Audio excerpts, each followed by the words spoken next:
Okay, Lance Independent. To what extent do you think that the present state of Western philosophy turns on which philosophical works were preserved and rose to prominence, in particular Plato and Aristotle? What if Plato and Aristotle's works had been mostly lost and we were instead left with mostly complete works of Democritus or Epicurus? How might the Western philosophical tradition have developed differently if it had been founded on very different works? Well, I think that we can tell that particular story in pretty much whatever way we want. I don't think there's a fact to the matter here, and even if there was a fact to the matter, I have no idea how I would uncover it. So here's the thing. I think that so much philosophy develops in ways that are just completely unpredictable, at least in ways that are not particularly sensitive to the famous figures and famous ideas at one particular time. Part of this is because even if a particular person is famous at one time and has a lot of influence at one time, later philosophers might be influenced by them, but in such a way that they just reject all of their ideas. So, like, if we think, maybe for instance, we think that Plato and Aristotle were just fundamentally misguided, and philosophers like Democritus and Epicurus were more along the right lines, right? So we think, okay, if only Democritus and Epicurus had been more prominent in ancient Greece, maybe philosophy would have developed in a more reasonable direction. But what might have happened is, we can tell a story where Democritus and Epicurus are really influential in ancient Greece, and then, a century later, you just have a whole school of philosophers who, for thousands of years, just think that Democritus and Epicurus were completely wrong. And, they develop their views in reaction to Democritus and Epicurus. I mean, look, you like the Wittgensteinian approach, right? You think that Wittgenstein has a lot to offer contemporary philosophy. You like that sort of pragmatism, that more quietist sort of approach. You're into all of that stuff. Now, we already had Wittgenstein, right? Like, I mean, we had him, and he was incredibly influential. I mean, he's one of the top 3 analytic philosophers. Is Wittgenstein, and yeah, I mean, for the time he was alive, he had, like, Wittgenstein. I was talking to somebody the other day about Wittgenstein, and they pointed out that Wittgenstein had disciples, right? Like, he was kind of almost a cult figure. There aren't many philosophers who have outright disciples, but Wittgenstein had them. So he was hugely influential, and then then his ideas died, and it just sort of went nowhere for like a century. And a lot of people did a lot of philosophical work just in reaction to what Wittgenstein was saying. So it's really hard to sort of, I mean, it's impossible to predict where philosophy is going to go. I mean, part of the other problem here is that philosophical positions, I think, are usually heavily influenced by broader developments in society as a whole. So I don't think it's a crazy hypothesis to say that the rise of physicalist metaphysics has something to do with the enormous success and enormous influence of the sciences.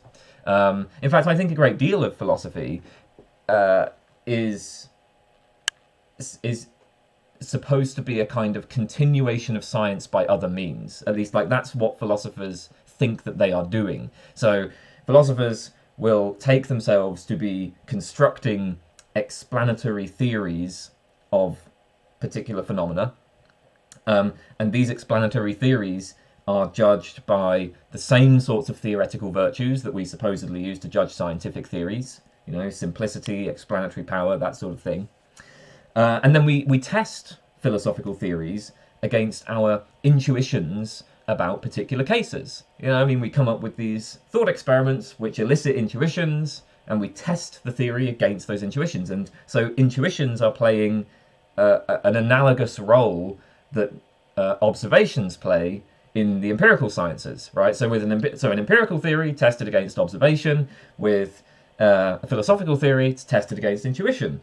Empirical theories are judged by these theoretical virtues like simplicity. Again, philosophical theories judged by the same theoretical virtues. So the methods of philosophy are continuous with the methods of science. Now, this kind of approach to philosophy, I mean, I think it's completely misguided.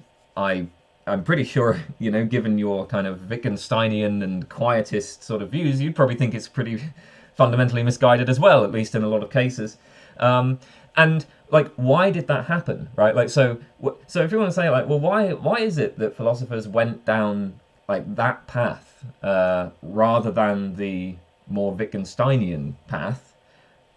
I mean, well, maybe it has something to do with the incredible success of science, and philosophers wanted to try to model their discipline on that. Maybe it has something to do with that. But anyway, for these reasons, I think it's kind of just impossible to say what would have happened. But I don't think that the content of contemporary philosophy is very sensitive to who was prominent back in ancient Greece. Yeah, I think that's my view. So, would it have made a difference if it was Democritus or Epicurus? Probably not. Lmaoh. What are some philosophical positions in which you are a realist? I don't think there are any philosophical positions about which I take a realist view. I think I'm just an anti-realist across the board. I mean, I am a relativist about truth and facts. And I think once you go for relativism about facts, you're pretty much just given up realism entirely at that point. So I just think there are none. Lorenzo Mizushal. Did you start with the Greeks? Should one start with the Greeks? I did not start with the Greeks. No. I started learning philosophy just sort of on my own. Before I went to university, I was already reading philosophy. I'd already bought philosophy textbooks, and I was never interested in ancient philosophy. I liked the contemporary stuff. In fact, I think back when I started, I was actually quite interested in philosophy of mind. So I read, contemporary philosophy of mind. The Greeks, I really didn't have any interest in anything other than like analytic philosophy from the 1900s onwards. That was all I cared about when I started. So my interests were very, very narrow. Of course, when I went to university, I was forced to take courses that covered the Greeks, and in many of the courses you would sort of start there because I guess they initiated many of the conversations that we're still having. But I don't think you have to start there. It depends on your interests. So it can be worthwhile to take a kind of historical perspective where you go back to the start, as it were, and you look at what people were saying at the start, but that's not the only way to approach it. So it's really just a matter of what you happen to be interested in. Lushian Confusion. Should environmental ethicists welcome moral anti-realism? I don't think that moral realism, anti-realism makes any difference to questions about environmental ethics. It seems to me that you can have pretty much the same sort of first order debates about how we ought to interact with the environment, regardless of whether you're a realist or a moral anti-realist. So, for example, I mean, one of the debates is about whether or not certain states of effect, states in the environment might have intrinsic value, right? So, does wilderness, for instance, have intrinsic value? Well, there's some people who sort of have an anthropocentric position that, like, ultimately it's really only humans that matter. I guess that's not so popular these days. Then there's the sort of sentiocentric position that ultimately it's just sentience that matters. On these sorts of views, if the environment matters at all, it matters only instrumentally. It matters because it produces positive sensations in us. So, any sort of value in wilderness would have to be cashed out in terms of the instrumental benefits that it has to sentient creatures. But then there's the kind of like, I guess, deeper environmentalist type of position, which says, well, there are certain states of, for instance, wilderness that are just intrinsically valuable in themselves. Of course, when we talk about like intrinsic value, I guess that maybe suggests a realist attitude. But I think you can frame this debate in anti-realist terms, because I could just, I could just value wilderness for its own sake. In the same way, I can, like, I can value another person just for their own sake, right? I could have sympathy for another person. Of course, I can't really have sympathy for the wilderness, or at least it would be a bit strange to talk about having sympathy for like a wilderness or a mountain, right? Let's say, like, let's take a mountain, right? Like, maybe I object to strip mining a mountain because I think that the mountain has some sort of intrinsic value. So I can care. The point is, I can care about the mountain just for its own sake. I could, in principle, think that the mountain is worth preserving, even if there are no humans or sentient creatures. I mean, maybe this would be a strange sort of position, but it's, well, hey, some people have strange positions, right? So yeah.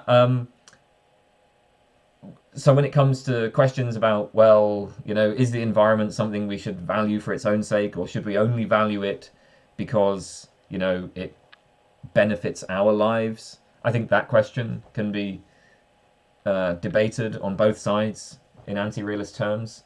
So, and yeah, similar for other questions in environmental ethics. I mean, most of what happens in it, I take it that really the important questions in environmental ethics are already questions about what affects humans, right? So when we're talking about stuff like, climate change, pollution, resource depletion, all of this stuff, the issue is that that's going to screw up humans in a really bad way, right? Like, it's going to be catastrophic for us. So we don't really even need to, you know what? You don't even need to talk about morality. You can just frame it purely in terms of like self-interest. It's like, okay, come on, guys. We're screwed if we don't get on top of this. So yeah. But anyway, I don't really think that realism, anti-realism makes much of a difference to these first-order normative debates. Magnesium, but in cigarette. Which interpretation of quantum mechanics do you think is right? Well, I'm a scientific anti-realist, so I'm just completely agnostic about that. I'm an anti-realist in general. I take scientific theories to be useful instruments for systematizing, predicting, and controlling the phenomena, and that's it. I don't take it that scientific theories reveal the objective nature of the world. Now, in the case of quantum mechanics, or at least the interpretations of quantum mechanics, there's a sort of further step that's required. So with many scientific theories, if you're a scientific realist and you believe, then you're just going to believe that those theories are true. Then you're going to say, okay, well, this theory tells me what the world is like, right? So if we're talking about I don't know, electrons or black holes or something like that, then as long as I'm a realist, I'm going to say, okay, I believe in electrons, I believe in black holes. When it comes to quantum mechanics, even if you're a realist, you might still take an agnostic position, just because science has not yet settled on any particular interpretation of quantum mechanics, right? It's still something that is open to debate. So even if I was a realist, I suspect I would probably still be just agnostic about which interpretation of quantum mechanics is telling us the facts about the world. Well, first of all, I'd have to become a scientific realist, and then I would have to assume that there are tools that we can use to go beyond science, to kind of reveal more than what is revealed by science. So like, okay, as a realist, I think that these explanatory theories reveal the facts about the world. But then, in order to think that a particular interpretation of quantum mechanics is right, I have to assume that I have further tools that go beyond what science provides, which allows me to then assess further explanatory theories. And I mean, I don't really sign up to any of that. Yeah, my answer is I'm just agnostic. And that's it. Okay, Matteo Pastrello. What is, in your opinion, the main problem of a pragmatist position in metaphysics and epistemology? I talked about pragmatism in the previous video, so yeah, I guess I would just direct you to that. If you go to the previous video and do a little, Control F pragmatism, you'll find me expressing my view. I mean, the basic summary is I simply do not share pragmatist attitudes. I think that uselessness and aimlessness and pointlessness are wonderful. I think philosophy is worthwhile just in itself. It doesn't stand in need of any justification in terms of appealing to practical payoffs. There is just nothing wrong with engaging in completely aimless debates where the concepts have no particular practical use. So in that respect, I'm very much opposed to what I take to be a very basic pragmatist attitude. Also, I have problems with the way that it seems like pragmatists tend to collapse the distinction between success and truth, or at least they obscure that distinction. So that's the basic summary. Again, I've elaborated on that a little bit more in the previous video. MeowSin, does the truth exist? Sure. Yeah. I mean, I'm a relativist about truth, so I'm going to say that truth is something that we make up, we construct.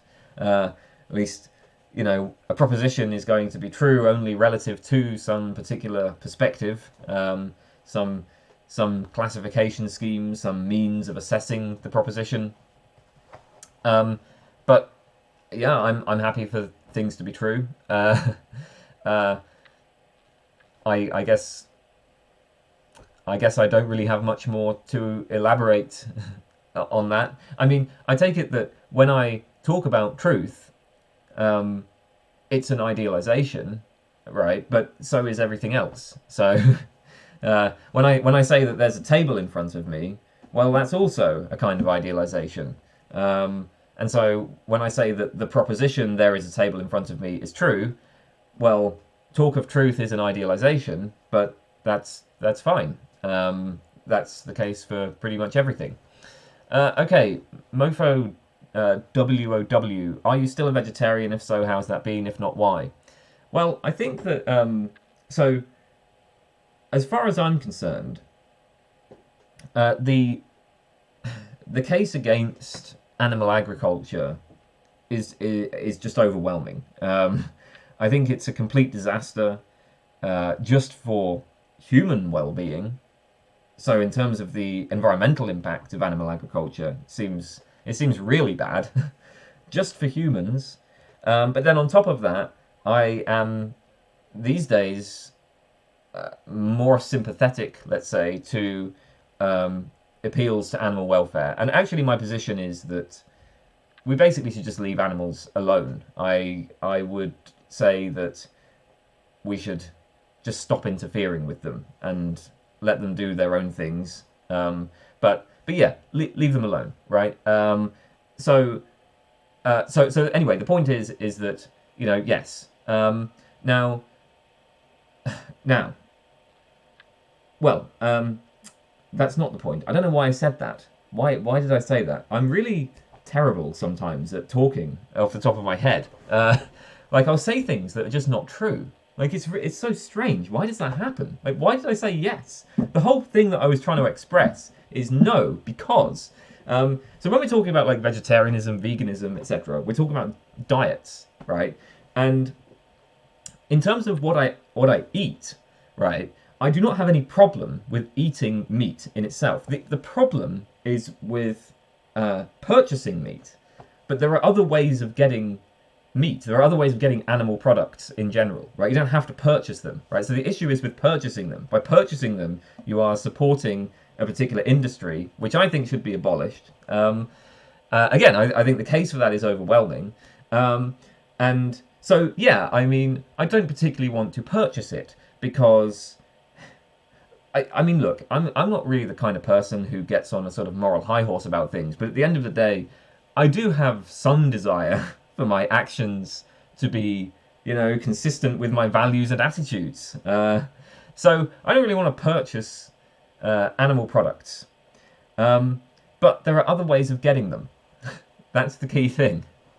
And I cannot see any good argument against freeganism, as it's called. Right, so if, for instance, there's let's say that there's a garbage bin outside a shop, and there are things being thrown away in that bin, and there are animal products sometimes being thrown away in that bin, what's the argument for refraining from taking those products and eating them? I mean, I don't know, maybe there's like a argument that appeals to health or something. Like maybe, maybe veganism is just much more healthy. I mean, although I think diet science is just a whole load of bullshit, so I don't buy into that. But no, I mean, the appeal to animal welfare, the appeal to environmental consequences, I don't think that works, right? That's just not persuasive at all. Those products they've just gone to waste, right? I mean, if anything, there's an environmentalist case for consuming those products because it reduces waste. There are other methods as well that the freegan can use. Although, I mean, you know, YouTube has certain policies which restrict discussion of this. So, with that said, the answer is that I don't have a problem consuming animal products. I have a problem with supporting the animal agriculture industry. So, no, I'm not a vegetarian in terms of my diet, at least. Okay, momentum. Analytic philosophy is often ragged on for introducing highly obscure heavyweight notions like objective morality. What philosophical position is the most obscure to you? Also, if you had to create a philosophical view that was maximally loaded with gibberish, what would that be? Okay, first of all, I mean, analytic philosophy is what is supposedly introducing obscure heavyweight notions. Look, don't get me wrong, okay, objective morality is weird. When we get analytic philosophers talking about, you know, categorical reasons and irreducible normativity and all that stuff, that's a bit strange. But highly obscure, heavyweight, I mean, nah, analytic philosophy isn't the worst for that. Nowhere near, right? Like, I mean, yes, it can be frustrating when you read analytic philosophers and they introduce some notion like categorical reason, and you're like, what the hell is that supposed to be? And it's not sufficiently explained. But analytic philosophers, even the ones who are the most inclined to these sorts of strange heavyweight ideas, I mean, they're not usually obscure in terms of the way that they write, at least. They do strive for a degree of like clarity and precision of communication, which I think is quite admirable and useful. So if you want to really get into like obscure stuff, I guess it would be people like Heidegger, right? It would be Heidegger, it would be Hegel. It's not analytic philosophers. As for philosophical views that's maximally loaded with gibberish, I really don't know how to approach that. I suppose what I would do is just create something like you know, Alan Sokal did that. What was it called? Towards a Hermeneutics of Quantum Gravity or something. It was part of the Sokal hoax, where he just intentionally wrote a load of nonsense and got it published. And so you could do something like that. I mean, you could just take a bunch of philosophical terminology, philosophical jargon. You could just put it together almost randomly, construct a bunch of obviously invalid arguments, maybe throw in a load of logical notation, but use it in the wrong way. You know, mix it up. I'd probably do something like that, and you'd get maximal gibberish. But yeah. Okay, Neo-Anarchist, Ecocentric Radical. Number 1, what do you think about process philosophy? I've answered a question on process philosophy in the previous video, so basically I think that process philosophy is totally uninteresting. Just seems like a complete dead end to me. I don't think it makes any difference to anything that is of any interest. What doesn't make any difference is that, so the process philosopher says that Western philosophy traditionally has been framed in terms of things and individuals and substances.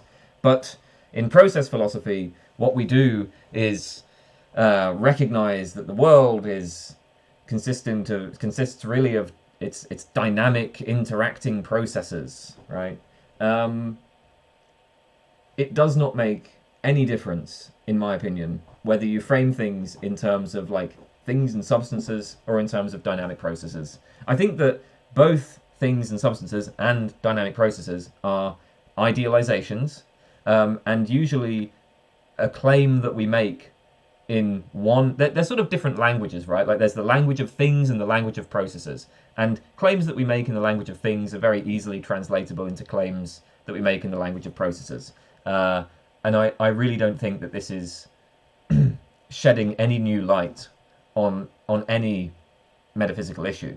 Now, sometimes the way that process philosophers talk about this sort of thing, is, they present it as if it is shedding new light. You know, when it comes to problems of vagueness and so on, like sometimes I've encountered process philosophers who will claim that, once we understand, a biological organism, for example, as a process, well then that somehow resolves questions about vague boundaries of that organism. I don't know how the hell that's supposed to work. I don't think it resolves anything. It seems to me very uninteresting. What do you think about individual anarchism?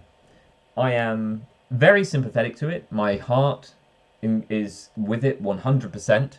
My brain says I haven't got a goddamn clue, because in order to assess this, I mean, I would need to know a lot more about economics. I feel like if I really wanted to call myself an individualist anarchist, I should be able to say something in defense of how it could make sense to organize society in that way. Like, how could that work? I've got to give some sort of story about how that's possible. And I just don't know enough about economics and fields like that to say anything about this.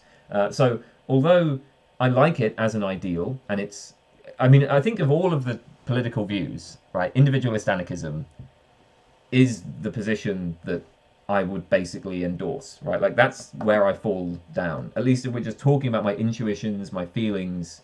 So when I say individualist anarchism, I'm probably there's like different kind. These positions can like get very, very fine grained, can't they? But there's like more sort of left wing approaches to it, and then there's the more like anarcho capitalist kind. I'm on the more like left libertarian side. But yeah, I mean, I'm basically a kind of like left libertarian, but individualist in orientation. But really, I'm just sort of telling you, like, what my heart says. I can't give an intellectual defense of this. Have you ever studied another language? Yes, I've studied a bit of Turkish. I can't speak Turkish. I can read a little bit of Turkish. I can understand a little bit, but I didn't really keep up. I did it for like a few months, but didn't really keep it up because just other things get in the way, and it's really hard to learn another language. It takes a lot of time. It's not something that I have much of a knack for, but I have done that. So, yes. Nerdius. As I know you are not convinced by evolutionary debunking arguments against moral realism, what do you think are some flaws of this argument? So, okay, with evolutionary debunking arguments, the point is to target morality specifically, right? We want an argument that is going to debunk our moral beliefs, and that's it, right? We don't want it to generalize to all of our beliefs. So, the claim that's made by the evolutionary debunking argument is our basic evaluative attitudes evolved to promote survival and reproduction. They're not truth tracking. Now, of course, our other capacities are produced by evolution as well. So, the natural next question is, well, what about like perception, right? Perception evolved to promote survival and reproduction, just like everything else, not to track the truth. So the move that's made here is to say, well, the way in which perception promotes survival and reproduction is via tracking the truth. And we can give kind of stories of how this might work. So, let's say that, there's a bush in front of me and, there's a lion sort of wandering behind the bush. Well, I might be able to sort of see through the leaves, the lion moving. Okay, well, the idea would be, if there is a lion, I sure as hell had better know about it, right? I promote my own survival. So you promote survival and reproduction by tracking the facts about whether or not there's a predator in your vicinity.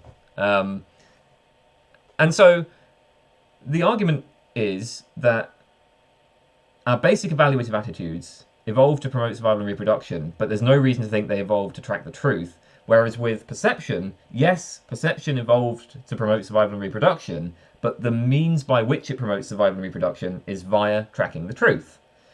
Okay, so that's how the evolutionary debunking argument is supposed to remain restricted to moral norms. Now, the issue, I think, is when we come to third factor responses to the evolutionary debunking argument. So, take, for instance, David Enoch. He has a very simple sort of view here. So David Enoch says, well, let's suppose that survival is pro tanto morally good, right? So survival is pro tanto good. If we suppose that survival is pro tanto good, then we can see that selection will favour that which is good, because selection favours that which promotes survival, and survival is pro tanto good, so selection favours that which promotes what is pro tanto good. So our basic evaluative attitudes will tend to track the truth about what is good. At least they won't be completely off track, right? Like, they're going to be, broadly speaking, in the right direction. Now, what Enoch is doing here is he's assuming a substantive moral claim, right? The substantive moral claim is survival is pro tanto good. So he's helping himself to a piece of moral knowledge, right? He's assuming that we know that survival is pro tanto good. Now, in the context of a debate with a moral anti-realist, that might seem kind of question-begging, right? But now remember that the evolutionary debunking argument has to remain restricted to moral norms. We don't want to debunk all of our beliefs. And the problem is, how do we account, how are we justifying this idea that perception promotes survival and reproduction by tracking the truth? I think that is going to require substantive claims about the nature of the world and our interaction with it. I mean, so for one thing, it's going to require the claim that there can be threats to our bodies, for instance. I mean, even talking about bodies and environments and threats, we're making a substantive claim about what the world is like. And that substantive claim is based on perception. So here's the thing. If it is legitimate for us anti-realists to assume substantive claims about what the empirical world is like in order to block the debunking argument against perception, why is it not legitimate for moral realists to assume substantive claims about what the moral world is like in order to block the debunking argument against morality? It seems like we're in the same position there. So, yeah, the problem is that if we want to prevent the evolutionary debunking argument from generalizing, if we want to prevent it from becoming a debunking argument against all belief, like just a general skeptical argument, then I think we're going to have to assume substantive claims about, what the world is like. But then at that point, we no longer have a way to resist third factor responses. And so that's the basic problem with evolutionary debunking arguments. Now, that's the kind of philosophical problem. I think that there are a bunch of empirical issues as well. So the assumption that morality is a product of selection, I think, is very questionable. The idea that our basic evaluative attitudes are a product of selection, I think that they're more likely that a better explanatory model is provided by citing social forces. So, there's a couple of reasons for this. One point, which, is not quite so important, but it's not entirely obvious that morality is even a cultural universal. There is some empirical evidence that there are other societies that just don't even make moral judgments. It's a little bit hard to assess this because what exactly counts as a moral judgment is up for debate. It's hard to know where we delineate the moral domain. But yeah, if morality is not a cultural universal, I think that would, kind of undermine this sort of appeal to basic evaluative attitudes that are products of selection. More importantly, it seems to me that morality is quite closely tied to emotions. Now, I am not an expert on this, but I have done, some reading on emotion and so on, and psychology of emotion, development of emotion, and I really like Lisa Feldman Barrett's work. I think she's really good. And so her view is a kind of social constructivist view of emotion, so we usually think of emotions as, we do think of emotions as being these fine-grained, discrete states. They are specific responses to specific situations. So, there's anger, there's sadness, there's nostalgia, right? So there'll be a situation where maybe somebody performs a particular action that I think wrongs me, and then I experience this discrete state of anger. I suppose, there are... So one view of this is that these discrete states are produced by, emotion modules that are products of selection. So, we were... there's in some sense some sort of, anger module or sadness module or something. We were selected to have a particular set of emotional states. The problem with this... as Barrett sees it, is that when we actually look at the processes that are going on physiologically and that are going on in the neurophysiological processes and other bodily processes, they don't have this sort of specificity. So what you actually find is that there are just degrees of valence and intensity. So the work which looks at the physiological processes associated with emotion shows that there are not these discrete emotional states. There's just kind of degrees of, I suppose, feelings of goodness and badness, and then there's different intensities of that, and that's it. Now, what Barrett says is that emotions are constructed in the moment. So what will happen is maybe somebody performs a particular action that that wrongs me, right? And then what happens is that I have negative valence of high intensity, and then I construct an emotion in the moment, like, which is going to be heavily influenced by my like social norms and my language and so on.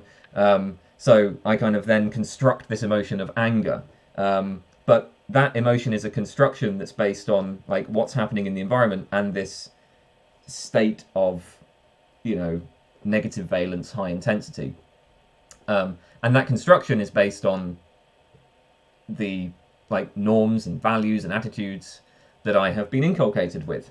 So it's a product of social construction. What's the point of all of this? Well, the point of all of this is that if basic emotions like anger are not products of evolution, if they're not products of selection, it strikes me as very unlikely that evaluative attitudes would be products of selection. Just because it just seems to me like morality is closely connected to emotion, but like morality is kind of more sophisticated than emotion. You know, morality seems to be, it seems to me that morality is something that we have like, we've built it on top of emotion, as it were. So for this reason, I'm skeptical of the empirical credentials of the evolutionary debunking argument. But even if I was to put that aside, there are philosophical issues with it. And of course, you know, I mean, I really could be wrong about this. I'm not an expert. Like maybe Barrett's work has just been completely refuted. I don't know. When it was several years ago that I read the research on this. I found her work pretty convincing at the time, but maybe it's out of date now. Nichess says, "What are the four most important things to you in your life?" The four most important things are conversations with people that I love, health. I like to be healthy, food, and sleep. Those are probably my favourite things, or at least the most important things. Those are things that I want to maintain. Nicolas Giaconia. Imagine you magnify the human brain to the size of a galaxy, with each neuron being a star. It will be obvious that it takes a lot of time for information to travel in between neurons, stars in our case. Since each star is in its own reference frame with its own causal light cones, which of these frames of reference do you take if you want to unify the contribution of all the stars into a single, unified, integrated conscious experience? I'm going to be honest with you, I really have no idea how I'm supposed to approach this question. I'm not really sure what you're even getting at here. We're imagining that there's a brain the size of a galaxy, and then the question is, what frame of reference do I take if I want to unify all these into a single conscious experience?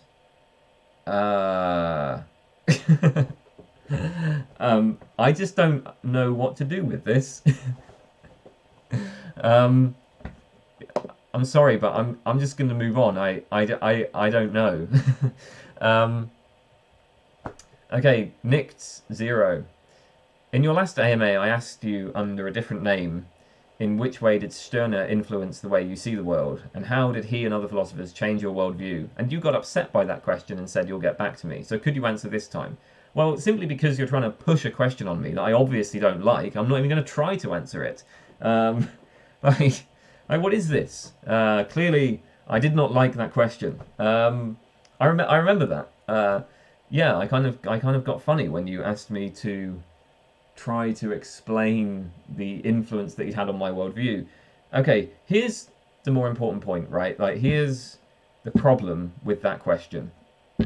First of all, I very rarely think about my past. I very rarely tell narratives about my life. I suppose I could tell a story about how Stirner influenced my worldview, but it would just be a story. I'd be making it up. And I don't know. I mean, I don't really like doing that. I mean, I don't like telling the truth about what happened in my past because I don't really like thinking about it. But then to make something up, that requires like a lot of, it's just so much work, man. I don't want to have to deal with that. And here's another thing as well, right? One of the things that makes it really difficult to answer this question about Stirner in particular is there's a problem with like apportioning responsibility here, because at the same time, two reasons. Number one, at the same time that I was engaging with Stirner, I was also encountering ideas from Asian philosophy. I was kind of encountering ideas in Zen, ideas in Advaita Vedanta. I was exposed to certain methods of meditation that are all pointing in a very similar direction to Stirner. And in fact, that's why I was inspired to make the video on self and nothing. The third video I made on Stirner on self and nothing. It was kind of a it was an intentionally sort of Buddhist interpretation of Stirner. But it wasn't a crazy interpretation. I mean, you can find those ideas in Stirner, right? Like, it seems to me that he really is expressing views that are pointing in that direction. So the point is that, you know, my worldview did move in that direction. But, like, is it because of Stirner, or is it because of other things I was exposed to that were pointing in the same direction at the same time? Well, I don't know. I don't really know what specific role Stirner played in that. What I can say is, yes, it was incredibly rich and rewarding engaging with Stirner, but it's not obvious how that changed my worldview.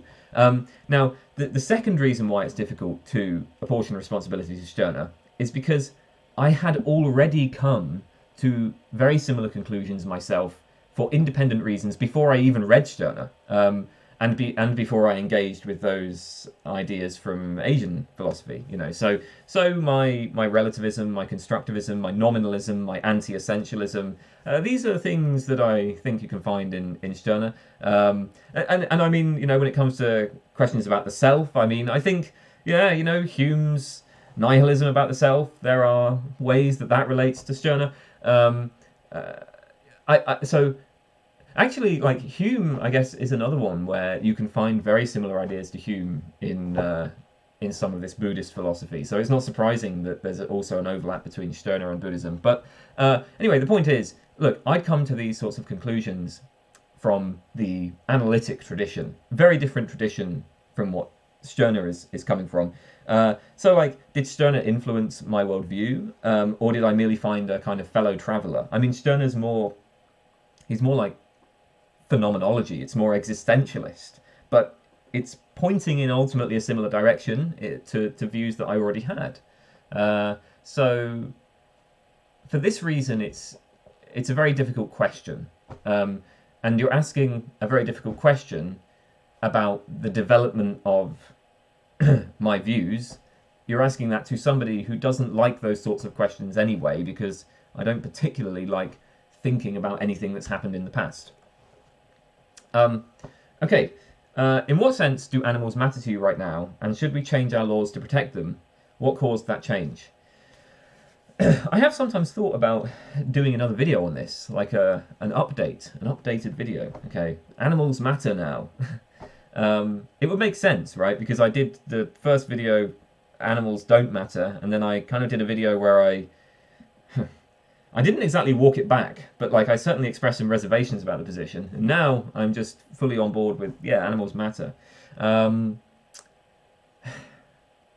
So what caused that change, though? The reason why I'm unsure about doing this video is because I can't really give an argument. Like, I just have different sentiments now, and there's not much of philosophical substance to it. I just feel sympathy towards animals. Like, that's it. I just care about their welfare. And if I was to tell a story about why that change happened, well, as I've already explained, I've just explained to you that I do not know. I do not know why these changes happen, right? Like, my views and attitudes change often. It's for reasons that are completely mysterious to me. But look, I mean, if I had to guess, I mean, do I have to guess? Well, maybe part of it is that in the past, I interacted mostly with people who were just meat eaters. And meat eaters will claim to care about animals, and it's obvious crap, right? It's obvious bullshit. You clearly don't give a crap about animals if you're supporting animal agriculture. I mean, the overwhelming degree of suffering that's obviously caused by that. So okay, right. I mean, I'm brought up interacting with meat eaters. Well, I mean, I say that my mum was a vegetarian. My mum was a vegetarian, but yeah, vegetarians kind of don't count because you're still consuming animal products. But anyway, yeah, like, okay, I knew lots of people who were meat eaters, and I kind of hate them, right? Like, meat eaters always have the worst arguments of all time, just the shittiest arguments ever, and I think that for me, like, at the end of the day, I've never been a particularly, like, I've never had, like, a high compassion. I still don't, really.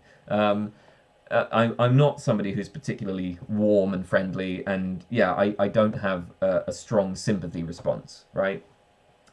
And then I'm, like, interacting with meat eaters, and they're just clearly engaging in some sort of bullshit. And so, yeah, I don't know. Maybe that somehow influenced me to kind of, like, take this extreme position, where I'm like, well, I'm going to be the one who, like, actually holds that, like, I'm gonna, defend this position in the way that you should defend it, right? Like, if you actually want to defend animal agriculture, like, this is how you really do it, is you say animals don't matter, right? And if you're going to try to, make up some bullshit about how, like, you actually are concerned about animal welfare, like, no, right? You're just making obvious excuses. I'm going to do it properly. I don't know. Maybe that was what influenced me. I mean, I'm just making up a story here. I have no idea.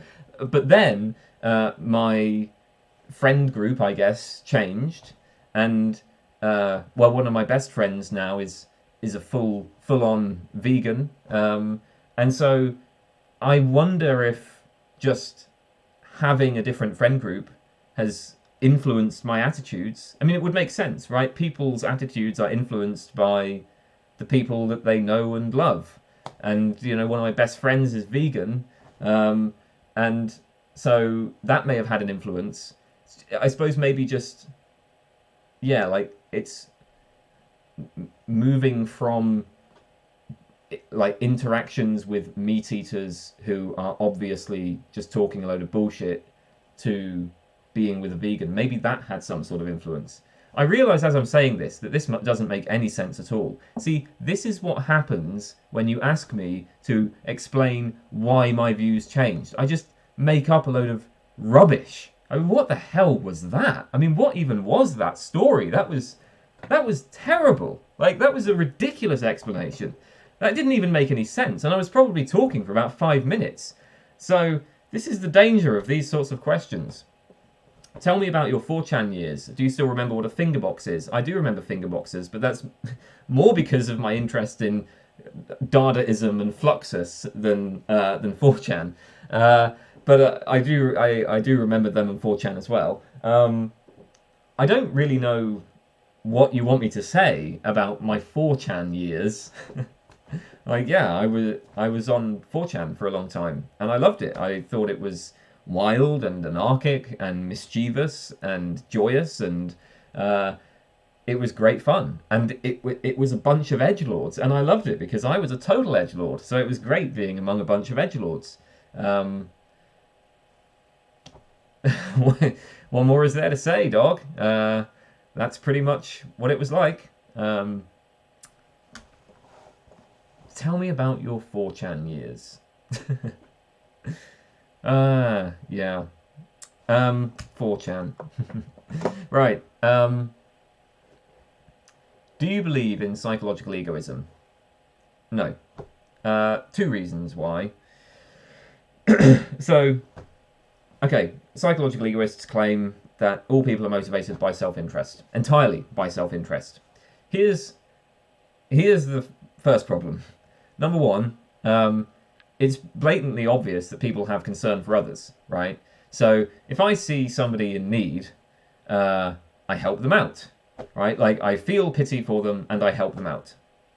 Like, if I see somebody suffering, I feel bad, and then maybe I help and I try to relieve the suffering. Now, the psychological egoist does have an explanation for this, because the psychological egoist will say, well, what's going on there is you're helping them in order to relieve yourself of these negative feelings. So you help them because, you know, when you feel pity, that's a negative feeling. You want to relieve that, and you help them because if you didn't help them, you would experience guilt. You don't want to experience guilt. Guilt is a negative feeling. So really, you are still motivated entirely by self-interest. The problem with this is that, as far as I'm concerned, I just think the argument is over at this point, because feelings of pity when you see someone suffer, feelings of guilt when you fail to help them, those sorts of feelings, that just is altruism. That's what altruism is. I mean, what more could you want? I don't know what more you... So if you experience positive feelings when other people are happy, and you experience negative feelings when other people suffer, that's altruism. And I cannot imagine what more you could want than that. What would be... What more is required to be an altruist? Like, if that's not what altruism is, what the hell is? So I think that, yeah, once you admit that people can have negative feelings as a result of the suffering of others, that's psychological egoism in any interesting sense. I mean, it's over then. And okay, maybe you want to still say that, well, ultimately everybody's acting in their own self-interest because they're acting on their feelings. If you call that psychological egoism, I mean, at that point, I just think it's like a verbal dispute. The point is that, like, so to me, right, there is a genuine distinction where, like, some people might not care about others, right? They just don't feel bad when they see other people suffer. So there are people who are outright psychopaths and sociopaths, and when they see another person in agony, in pain, they just don't have any motivation to prevent that. They do not feel bad about it. They do not have any compassion at all, right? I mean, I might have, you know, somewhat low compassion, but I don't have no compassion. I do experience it to some extent. So yeah, like, that kind of person would be what I would call a psychological egoist. And that's not the case for me, because I do have these sentiments. These sentiments of concern for other people's welfare. And that's all that is required, in my opinion, for altruism. The second thing, though, about this is that I think that when we say... So, the claim is that all people are motivated by self-interest. Okay, what the hell is the self? So, you've just asked about Stirner, right? Okay, let's take a Stirnerite view. I'm nothing, right? I am nothing. So, what on earth would it mean to act in my self-interest, to promote the interest of nothing, the interest of nothing? Like, when you say that I act in my self-interest, well, I've now got to specify what exactly it is that I am. You know, I am a being with particular desires and particular interests. Maybe, I don't know, a being capable of pleasure and pain.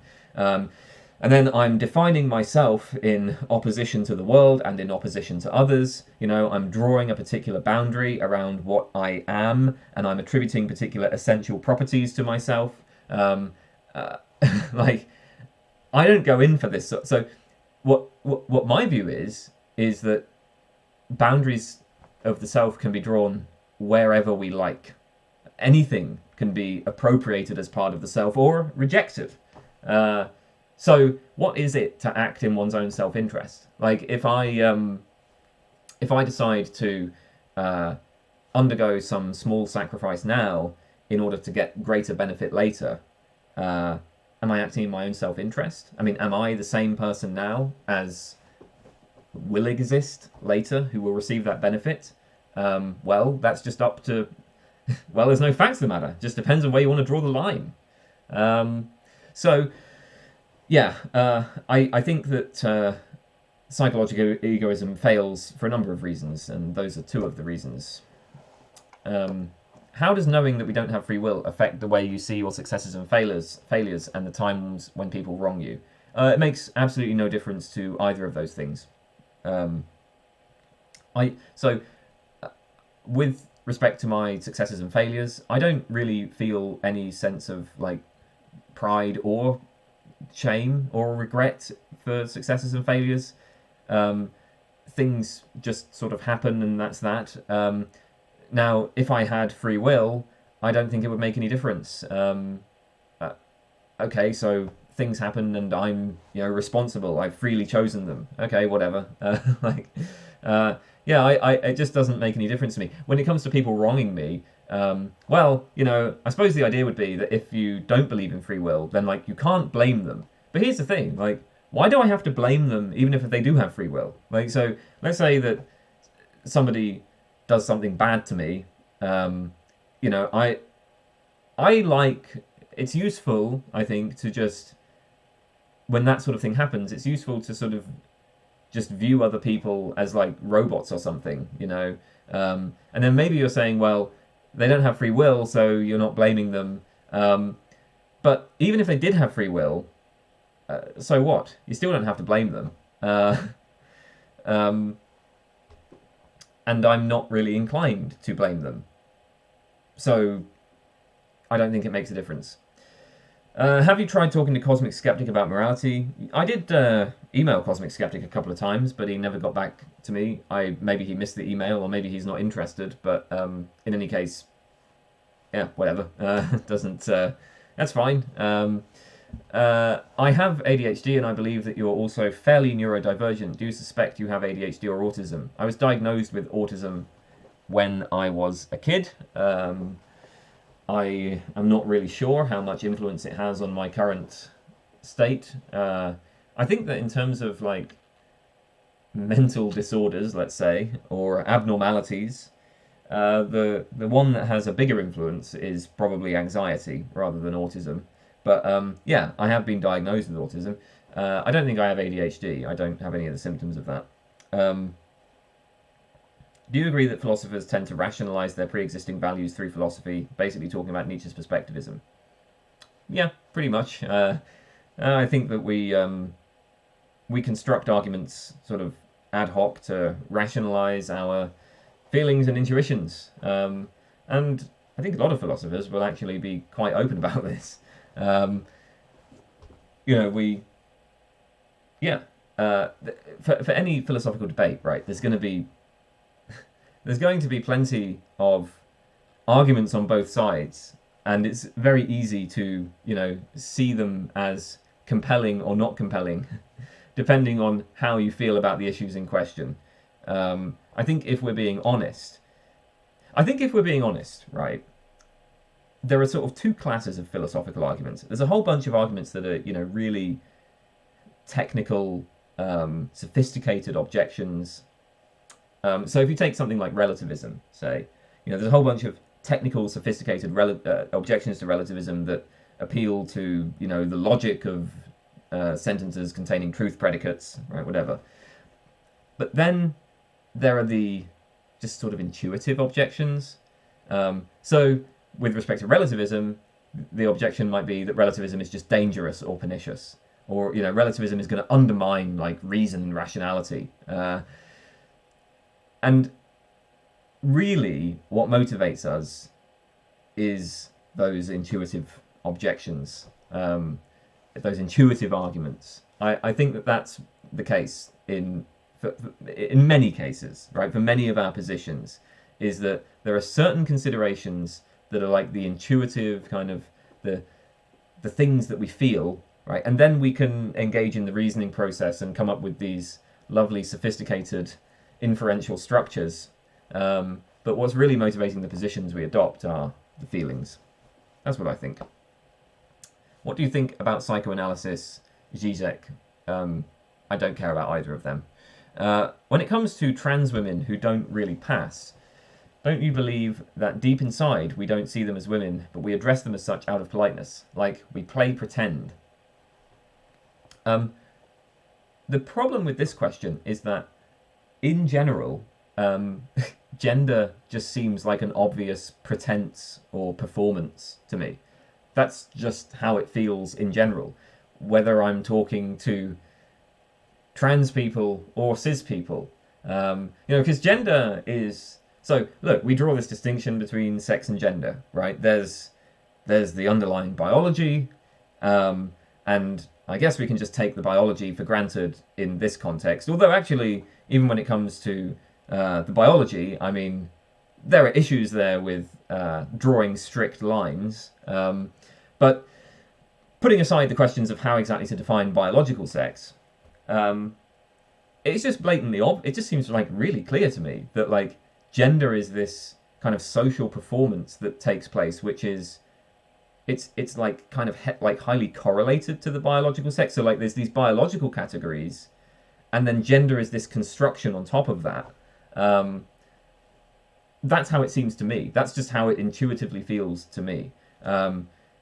So, like, okay, we play pretend. So the idea is that if I see a trans person who doesn't pass, then I'm just I'm just doing it out of and I use their preferred pronouns just out of politeness, like I'm playing pretend. But I really feel like when I use pronouns for anybody, it feels like performance. It feels like playing pretend.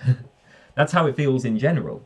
I don't know, man. Like, look, lions and crocodiles don't use pronouns, right? They don't care about pronouns. All of this shit. Yeah, lions and crocodiles aren't like wearing clothes, and they don't, they're not like making normative judgments and all of that. Like all of this gender shit just feels like performance to me. So yeah. I guess the answer has to be yes, but it's yes in a very trivial sense because it's pretend for everybody.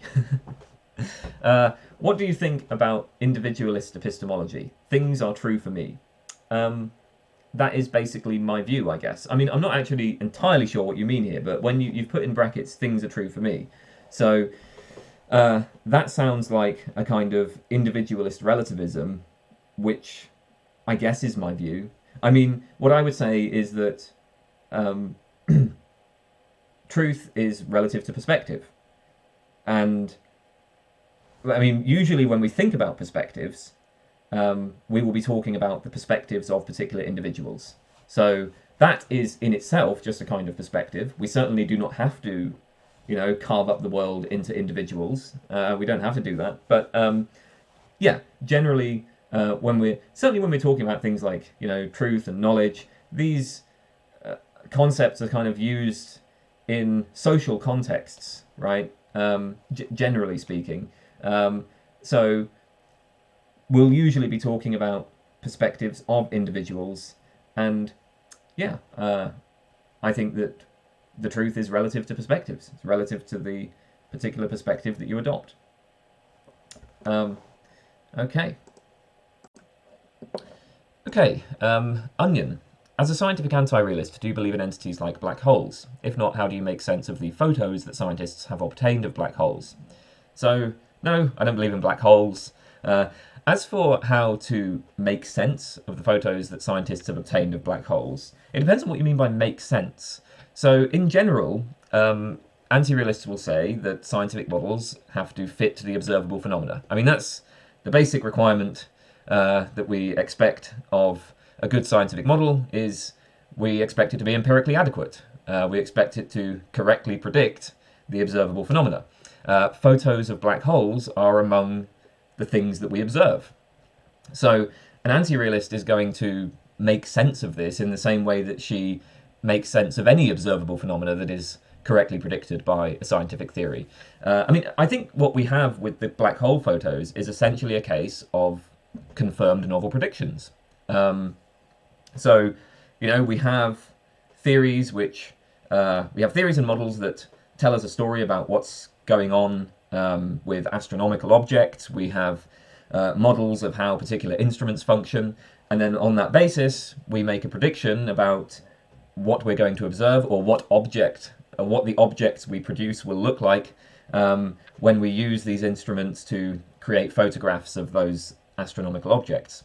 I mean, of course, with the black hole photos, it's not as simple as just picking up a camera and clicking it. There's a much more complicated constructive process going on there. But anyway, you know, we make a prediction about what the output of that process will look like, and it turns out the prediction was confirmed. Now, confirmed predictions are already dealt with by anti-realists. If you want to, if the question is, well, how does an anti-realist explain, you know, confirmed novel predictions, then the anti-realist will appeal to the standard anti-realist arguments against the success to truth inference, right? So anti-realists can appeal to underdetermination arguments. They can appeal to, you know, the idealization argument. They can appeal to the best of the bad lot argument against IBE. You know, there's all these sorts of arguments, right, that they will deploy. But these are just general arguments against the success to truth inference. Insofar as a black hole photograph is an observable object, and our models correctly predicted what that observable object would look like, the anti-realist will just appeal to those standard arguments. She makes sense of the black hole photos in the same way that she makes sense of any other correct prediction. Now, if what you're asking for when you ask, like, how do you make sense of these black hole photos? It might be that what you're asking for is like an explanation of what's really going on. So you might say, well, hey, if you don't believe that there are black holes, then what the hell is really going on? But of course, an anti-realist is not going to have a view about what's really going on. That's what it is to be an anti-realist, at least in this context. If you're asking an anti-realist, like, well, explain these black hole photos, if she is talking like, so if you interpret that as a scientific question, then of course the answer is just to present the standard scientific models. If you interpret that as a kind of philosophical question where we're talking about, you know, the realism anti-realism debate, then the anti-realist isn't going to think that there is, or at least the anti-realist isn't going to take herself to have an explanation that she believes is true. She doesn't think that she knows the truth. What she thinks we have are models that hopefully are empirically adequate. You know, we take a bet on that, right? We can hope that they're empirically adequate, that they allow us to systematize and predict the phenomena. So I think that's it. Yeah. Okay. Ostipem. When studying philosophy, did you ever get a moment of goosebumps, a true moment of wondering or insight? I feel like that does happen to me a fair bit, actually. Whenever I kind of get a new theory that is about a topic that I'm interested in, I mean, I will feel like that, I suppose. I mean, the most striking things that I have read were well, Hume is one, right? I think I probably had the goosebump moment a lot with Hume. Another was Paul Feyerabend's Against Method. You know, that kind of struck me. I remember having a particularly strong reaction to that. But I mean, those are the sort of extreme cases. But yeah, in general, I feel like when I read philosophy and I come across a cool idea, or I kind of understand something in a new way, that'll give me a bit of goosebumps. Paulie99. What on earth do the red dot videos mean? So, when I was a teenager, when I was living in Baltimore, I had a job working in a store that made clothes for animals. It was called Zoo Tailors. Zoo Tailors. I mean, wasn't the...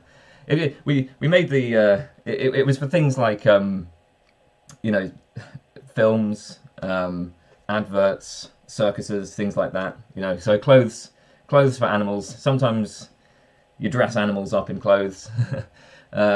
Art projects, all that sort of stuff. We worked with people like that. It wasn't the best job in the world, but at least I didn't wind up working in a gas station. Anyway, my boss at the time was French, and she would always pronounce the name of the store, Zoo Tailors. She'd pronounce it Zoutaleurs. Zoutaleurs.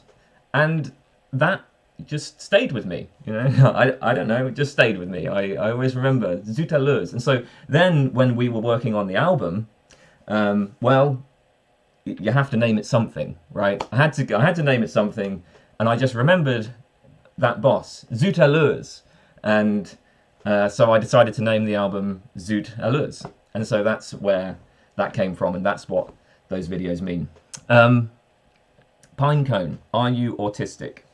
I was diagnosed with Asperger's syndrome when I was a kid.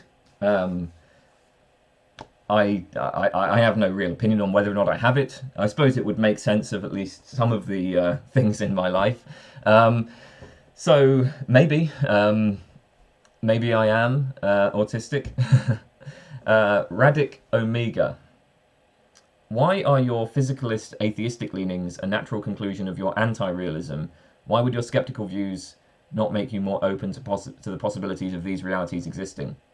I have absolutely no idea what you're talking about. I'm not a physicalist. I don't lean towards physicalism. So, I mean, what am I supposed to do with this question? I've explicitly rejected physicalism for years. I mean, I have, I think, so I have a couple of videos on physicalism. I think one of them is called just what is a physical property, and in that video I outline some of my objections to physicalism, but basically it isn't clear to me that physicalism is even coherent, right? At least there are problems with specifying what even counts as a physical property. So, like, not only am I it's not just that I'm not really inclined to accept physicalism, it's like I'm not even sure what it would be that I would be accepting. So yeah, I'm definitely not a physicalist. I guess if I had to sort of label myself these days, I'd probably call myself a relativist. And then for many years, I would have called myself an empiricist. As an empiricist, I just, you know, refrain from making any judgment about the sort of fundamental metaphysics, the reality behind the phenomena. I would have said I'm just completely agnostic about that. As for the atheistic leanings, it's just I've never encountered any good reason to believe in God, but I am totally open to the possibility that God might exist, and it's just, you know, I've never encountered any good arguments for God. It's never really been a part of my life. Like, I had a very secular upbringing, so it's just not a hypothesis that I took very seriously. But of course I'm open to the possibility, and it's not like I don't have a conclusive argument against God, so you could quite reasonably label me an agnostic rather than an atheist. But in any case, yeah, to answer this question, I think you are just wrong about what my views are. So I did, a long time ago, used to be a physicalist, or at least I would have identified as a physicalist. You know, if you'd asked me like 10 years ago, then I would have identified as a physicalist, but I wasn't an anti-realist back then. So what actually happened is that as I learned more and more about philosophy, I got into the scientific realism, anti-realism debate, and I converted to scientific anti-realism. That was during my when I was writing my undergraduate dissertation. Actually, that was what converted me. I initially started writing it to defend scientific realism, and then I shifted to scientific anti-realism, and it was in that shift that I abandoned physicalism. Like, of course I did. I mean, if you're not even a realist about you know, I don't know, the standard model of particle physics, and I'm not a realist about that, then, like, of course I'm not going to endorse some you know, like, metaphysical theory, that isn't, that, like, can't. So at least with, you know, the standard model, you can point to the incredible success in terms of successful novel predictions, and in terms of technological applications. When it comes to metaphysics, like a metaphysical theory like physicalism, I mean, that's just like that doesn't even have that going for it. So yeah, you're just wrong about what my views are. Reyna Singh, fuck, marry, kill, Nietzsche, Lao Tzu, or Kant. Well, okay, first things first. I assume that we're ignoring Nietzsche's syphilis. Can I just pretend that Nietzsche didn't have syphilis when answering this question? So, if we put that aside, then it's pretty easy choice in terms of killing Kant. Right? I'll get rid of him. I don't really have any Kantian sentiments at all. I think he was sort of wrong about almost everything, and like in ways that weren't even that interesting, to be honest. Yeah, kill Kant, get rid of him, and then I think I'd probably fuck Nietzsche. There's something kind of like Nietzsche does at least have the sort of cool factor, right? At least I guess he's a bit edgy, right? But then I'm a bit edgy. I've got a bit of an edgelord kind of thing going on. Nietzsche seems to have a bit of an edgelord thing going on. So yeah, I'll fuck him. But ultimately, I would marry Lao Tzu because I think I probably just have, I just have kind of Taoist sympathies. Like when I think of Taoism, I mean, I think of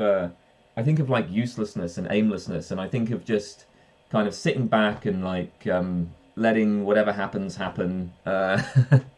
Just roll with it, roll with the world, sit on the beach and just listen to the waves, right? That's actually what I'm like. So I think a marriage with Lao Tzu would be probably better.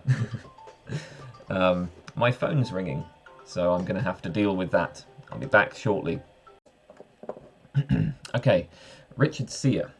Do you believe cosmological arguments, not necessarily for the existence of God, just the existence of the universe and physical reality in general, actually tell us anything about the nature of reality, are a complete waste of time, or are you agnostic on the issue?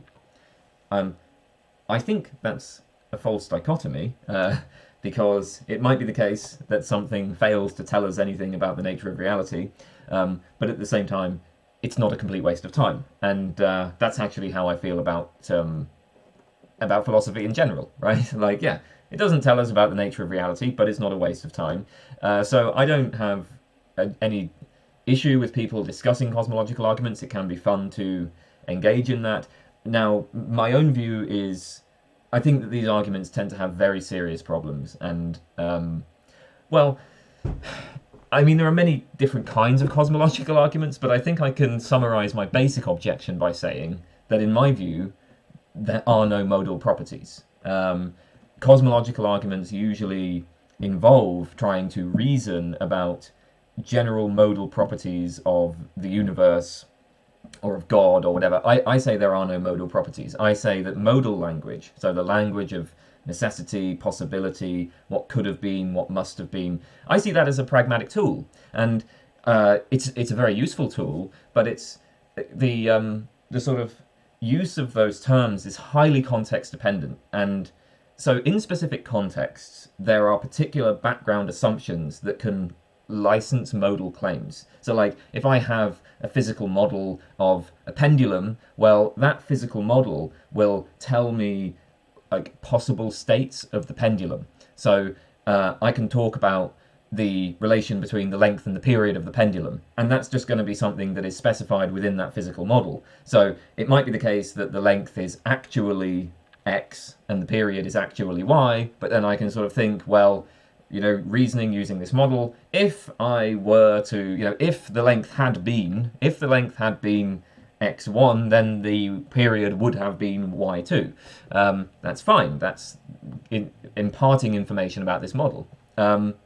Or like in conversation, I might say something such as, I could have worn a blue shirt.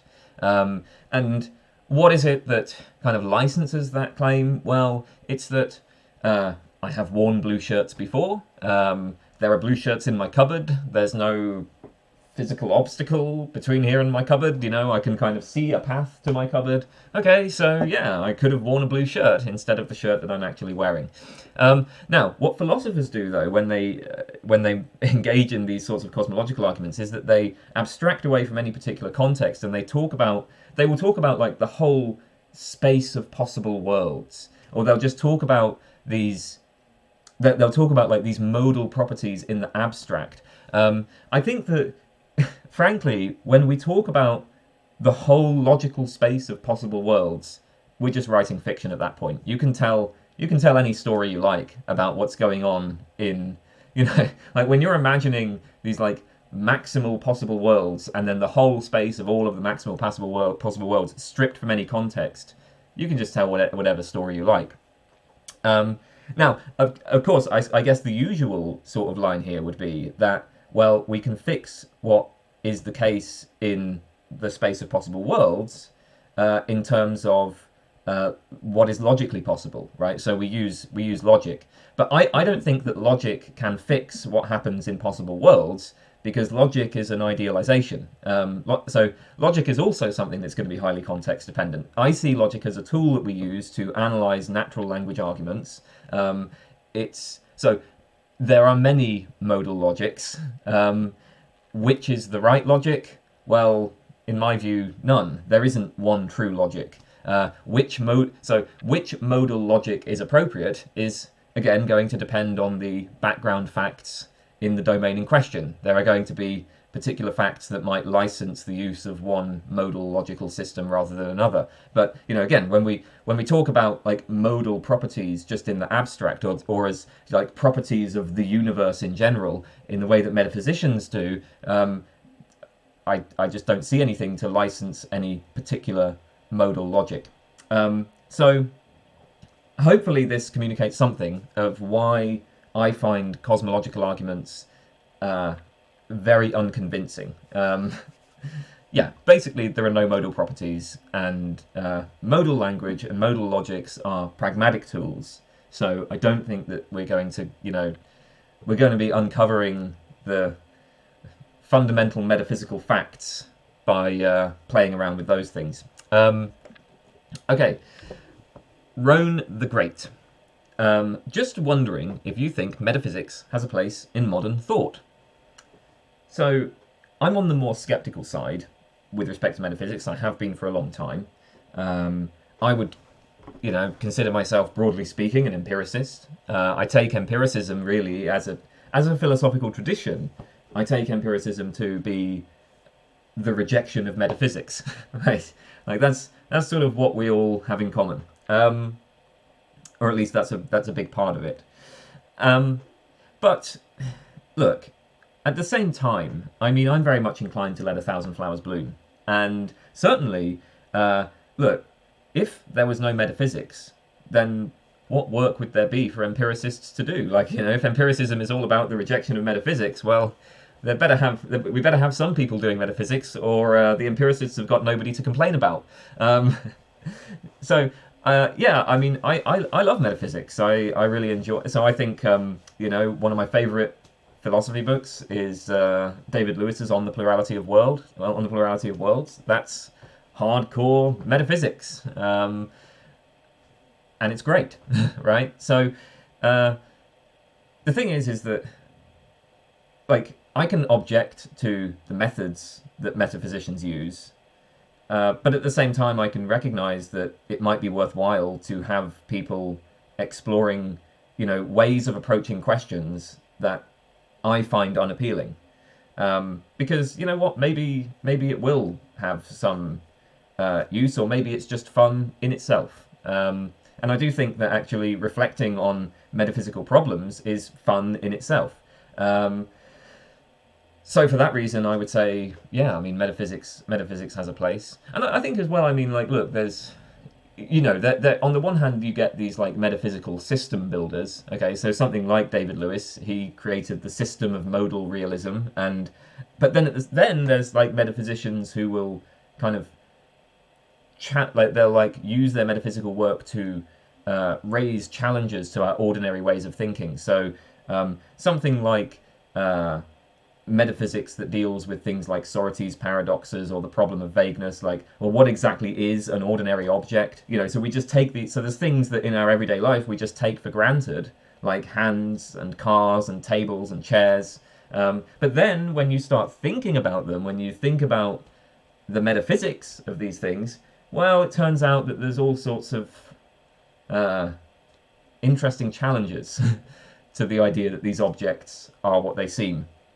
And I think that's very valuable. So, yeah, I mean, I'm happy with metaphysics. Saint45, what do you think of Parfit's work in metaethics? So, Parfit's good. He's good in metaethics. He's not amazing. I think some people have taken his work to be of more importance and significance than I think it is. But I think he's good. I mean, clearly, you know, he's a clear writer. He's in terms of his like discussion of the arguments, his discussions of the available positions, in terms of, you know, at least some of the criticisms he raises. Yeah, he makes good points. He presents his case clearly. But I like, you know, at the same time, I do think that like some of his arguments are just crummy. I mean, a lot of arguments in metaethics are crummy. Okay, so it's not just Parfit who's producing crummy arguments, but the point is, all I'm saying is, right, I don't think he's amazing in terms of his work in metaethics. He's good. That's it. And I think actually he's not as good in metaethics as he is in other areas. Like his contributions to questions about, you know, personal identity or population ethics, I think are more significant. So that's my general reaction. Now, in terms of his specific positions, his own position, the non-realist cognitivism, I think is deeply unsatisfying. I will do a video on this at some point. It's on my list. I've actually already started writing a few notes for it. But like the idea of non-realist cognitivism is going to be, well, there are moral truths. There are moral truths, and these are irreducibly normative. So in that respect, he agrees with the robust non-naturalist realists. But what Parfit says is, okay, well, there are moral truths, they're irreducibly normative, but they're not made true by anything. The irreducibly normative truths have no ontological implications.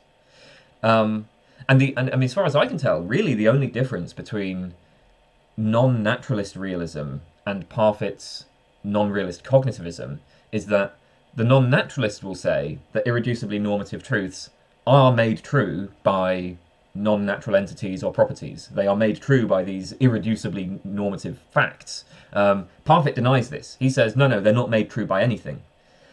And the trouble I have with this is, isn't this exactly what error theorists say? Like, the error theorist agrees with the non-naturalist in terms of the meaning of moral judgments.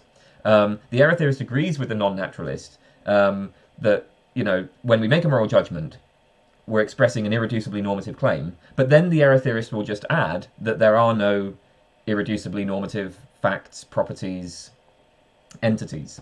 So there's nothing that makes these claims true. So the error theorist says, okay, we have irreducibly normative claims, nothing makes those claims true, so they're false. Parfit says, we have these irreducibly normative claims, nothing makes those claims true, but oh, by the way, they're still true. What's the difference between Parfit's view and error theory, except that Parfit just really likes using the word true? I mean, he does, like, he draws this comparison to mathematical truths and modal truths and these other things, but like they're also supposed to be true, but not made true by anything. You know, mathematical truths. So like 1 + 1 = 2. That's true, but it's not made true by anything. Or truths about what could have been the case or what must have been the case. They're true, but not made true by anything. That just does not help at all, because mathematical claims and modal claims are also extremely philosophically controversial, right? So I really struggle to make sense of Parfit's own position here. It doesn't seem to me like it's substantially different from error theory, except that Parfit just enjoys using the word true. And actually, even an error theorist can enjoy using the word true. If you're a conservationist error theorist, like if you're, Jonas Olson, I mean, at least he used to be a conservationist. Jonas Olson will go around saying that moral claims are true as long as, he's not in the metaethics seminar and actively reflecting on metaethics. I don't like Parfit's own position. I think his work in metaethics beyond that is interesting but not amazing. Okay. Samuel Hill, you have mentioned that whilst you lean towards error theory, you don't find Frege-Geach-style problems particularly fatal for non-cognitivism. What do you think the right non-cognitivist response is? Similarly, do you have any thoughts on how non-cognitivists should respond to broader worries concerning embedding moral statements within different modal contexts? Murder might be wrong. If stealing was wrong, then it would be wrong, etc. So I think for me, first point, I think we can simulate attitudes, right? So I can say stealing is wrong, and that can express the attitude of disapproval towards stealing, but I can also just simulate the attitude that stealing is wrong. And so when I say, I wonder whether stealing is wrong, or stealing might be wrong, I mean, that involves just exploring possible attitudes. And I can simulate the attitude of disapproval towards stealing and then consider what follows. Now, of course, on the one hand, we have expressing an attitude, expressing disapproval towards stealing. On the other hand, we've got something more like simulating an attitude. Now, you might say, well, what exactly is it to simulate an attitude? And admittedly, that's not particularly clear, but I would say that it's similarly not particularly clear what the hell a proposition is, right? So here's the thing, right?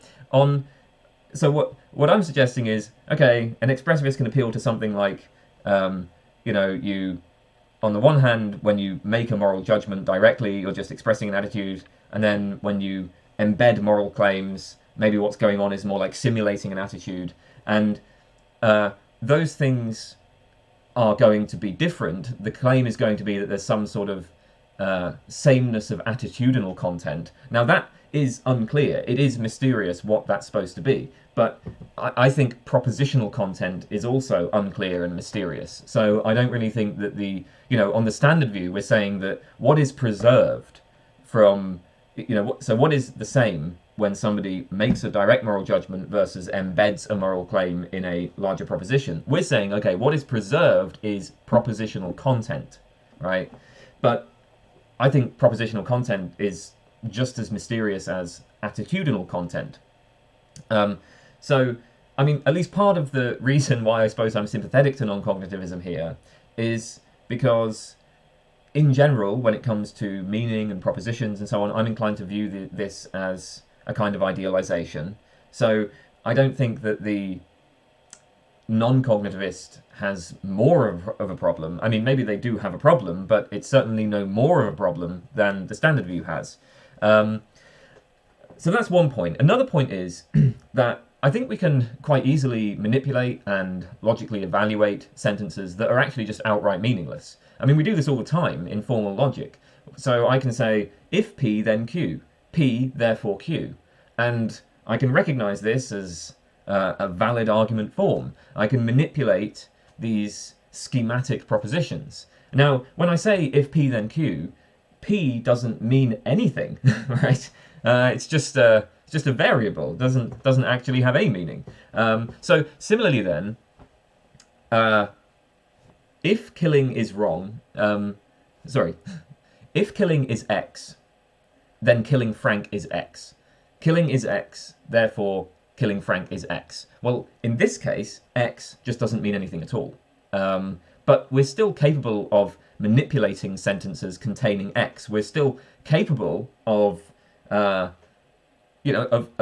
formalizing them and recognizing them as instantiating certain logical forms. And we're capable of taking killing is X and then embedding it in larger sentences, like if killing is X, then killing Frank is X. So again, with this, X just doesn't mean anything. So if we can do it with something that doesn't mean anything, then I think we can do it with wrong. Now, why? Okay, why is it that we can do that? Well, I think because we're capable of abstraction and idealization, and actually, surface grammar is enough, right? Like, that's enough.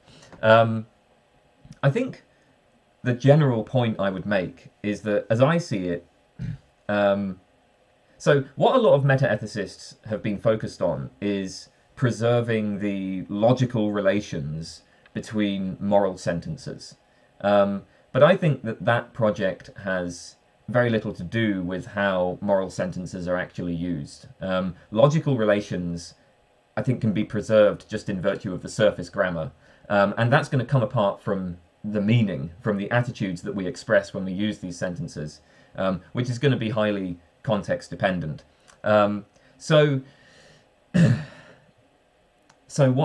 I think that's basically the answer, and I feel like that maybe wasn't entirely clear. I'm kind of talking off the top of my head. I can clarify that if what I said wasn't clear. Okay, here's the thing. When it comes to this Frege-Geach problem, I have like a lot of objections to it that are all kind of closely related but slightly different, and it's very easy to get distracted by tangents. And so I feel like maybe I did not express the kind of core points very clearly. I'm sorry if I didn't.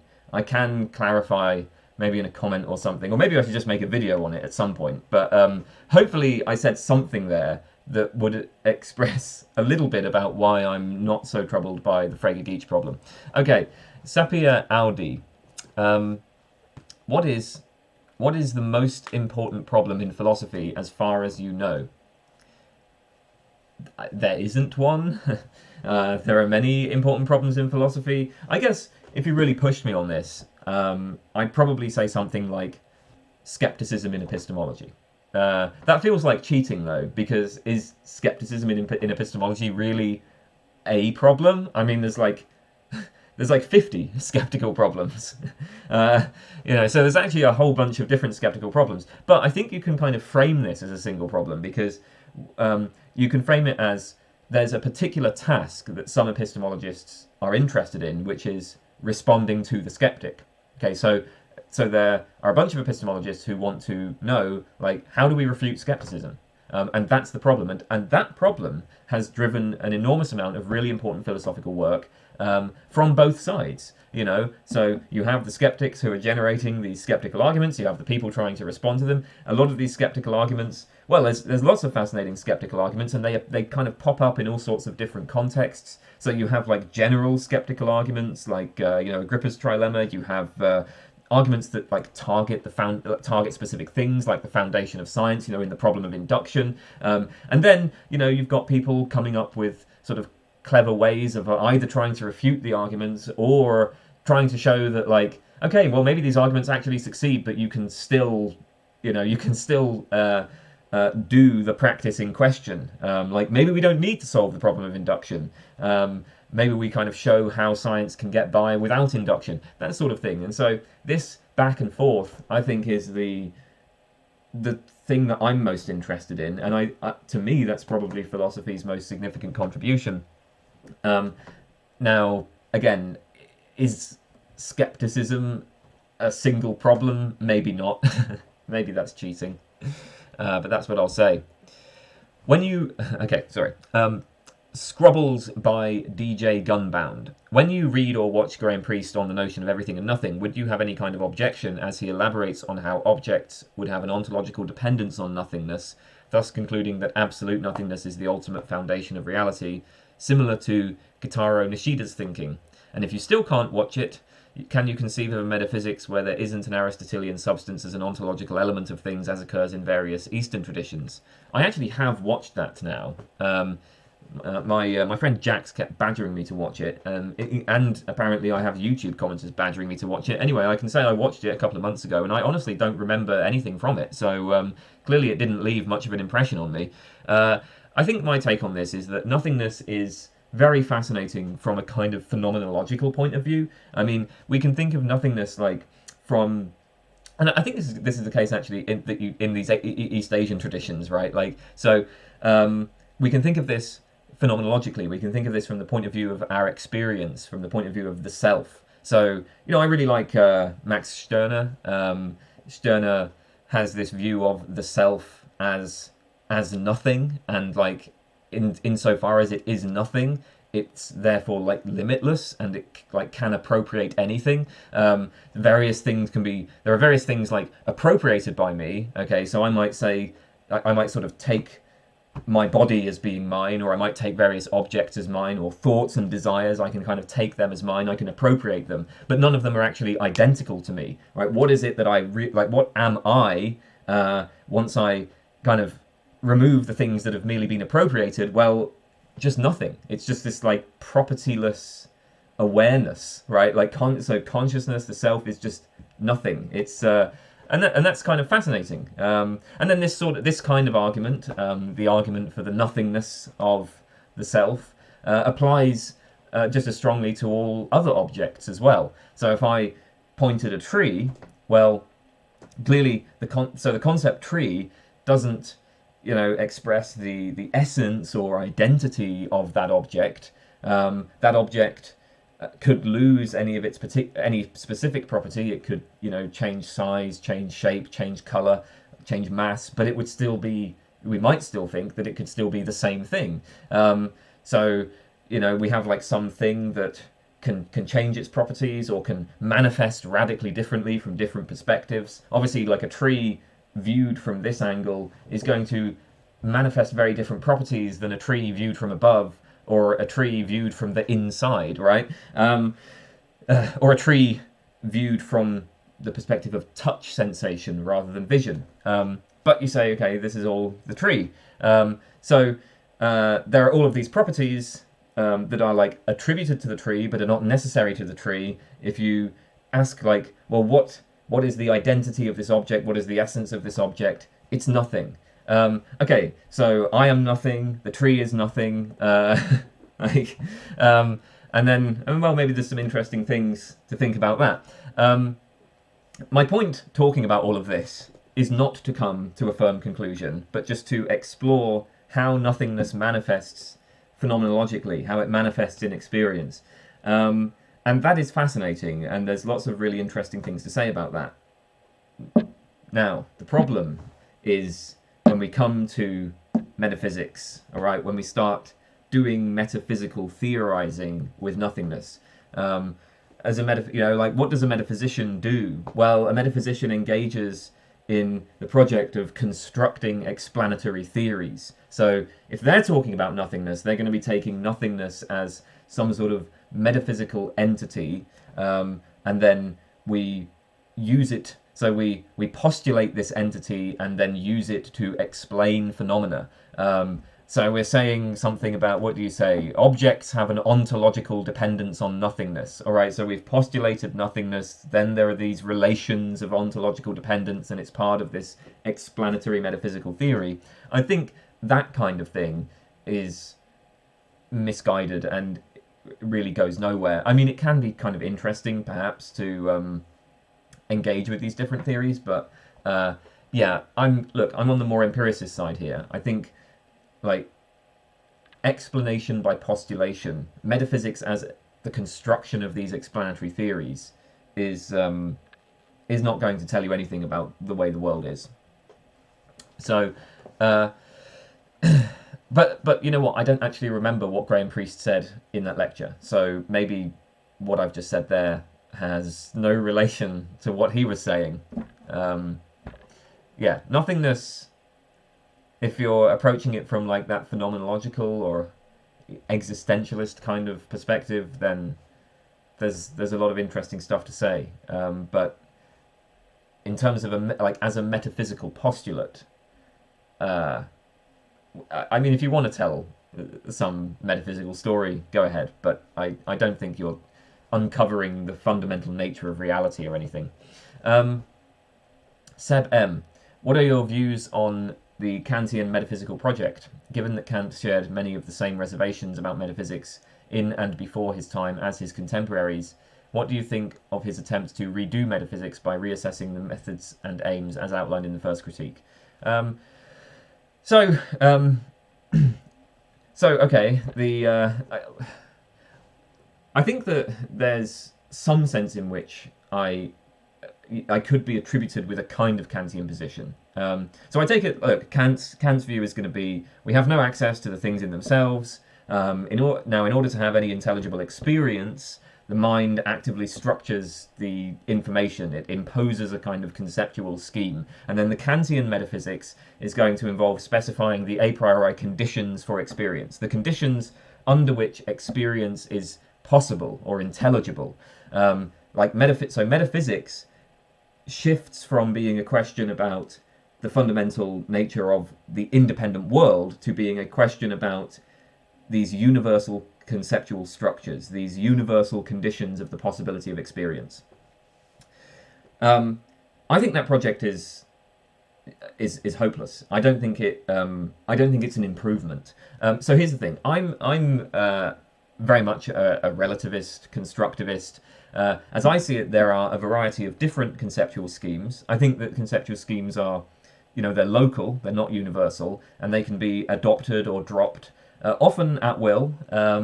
So for Kant, right? Kant is going to say something like, well, space and time are like these a priori conditions on the very possibility of intelligible experience, right? So like as metaphysicians, we can investigate space and time, and then we're revealing these facts about these like universal conceptual structures. Now, I would say, like non-spatial and non-temporal experience seems clearly to be possible.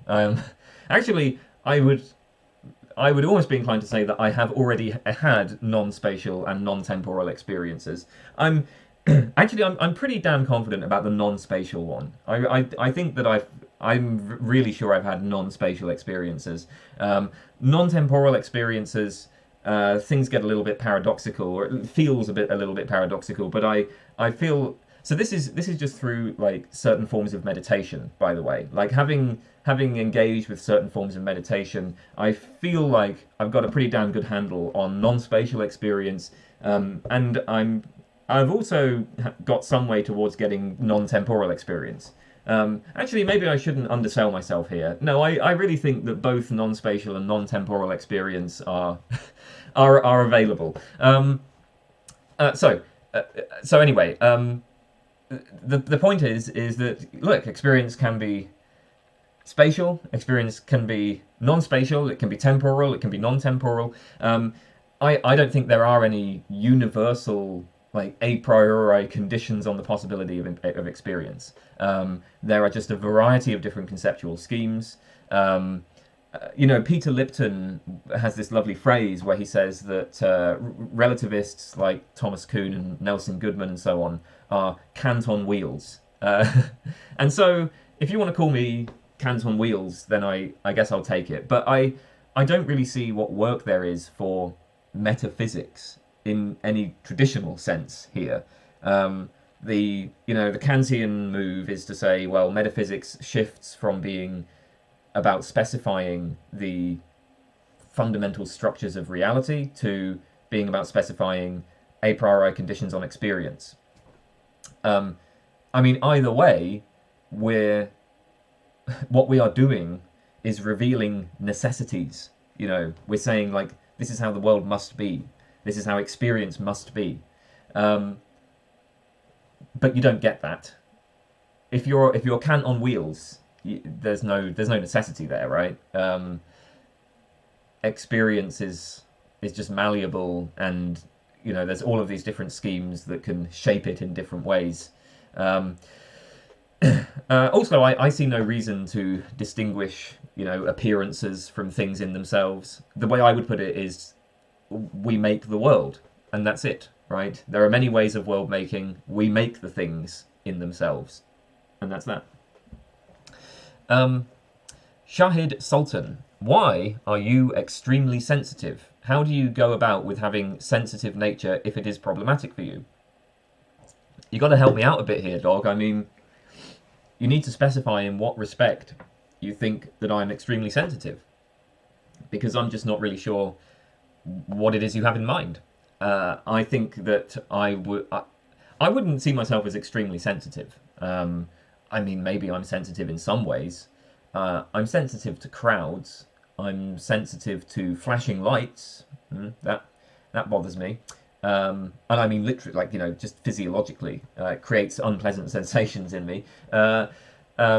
So, what do? Well, I avoid crowds, and if I see strobe lighting, I look away, right? Like, it's pretty easy, really. It doesn't cause too many problems. I am sensitive, very sensitive to like bodily sensations in general. I think that's why I am a hypochondriac. That's one of the sources of my hypochondria, is my obsession with like unusual bodily sensations. How do I deal with that? Well, I don't know if I do deal with it. I get by. Things just... The thing is that stuff happens whether or not you deal with it. That's the thing. Stuff just happens to you. So I don't really know, though. I'm not sure what it is you have in mind when you say that I'm sensitive, so I will just have to end that response there. Shadow TT, what's your take on the epistemic regress problem? Do you hold to foundationalism, coherentism, infinitism, etc.? In my view, the problem is irresolvable. I don't find any of the standard responses even remotely convincing. So my position is voluntarism. The term voluntarism comes from Bas van Fraassen. I have a video called Voluntarism in Epistemology, which outlines Van Fraassen's take on voluntarism. But the basic idea of epistemic voluntarism is that there is no justification, okay? So no beliefs are justified. So the epistemic regress problem is just irresolvable, right? Like, once you think through the regress problem, or at least once maybe I shouldn't say you, but when I think through the regress problem, the result of that is that I just lose confidence in all my beliefs, okay? I run into a skeptical fog.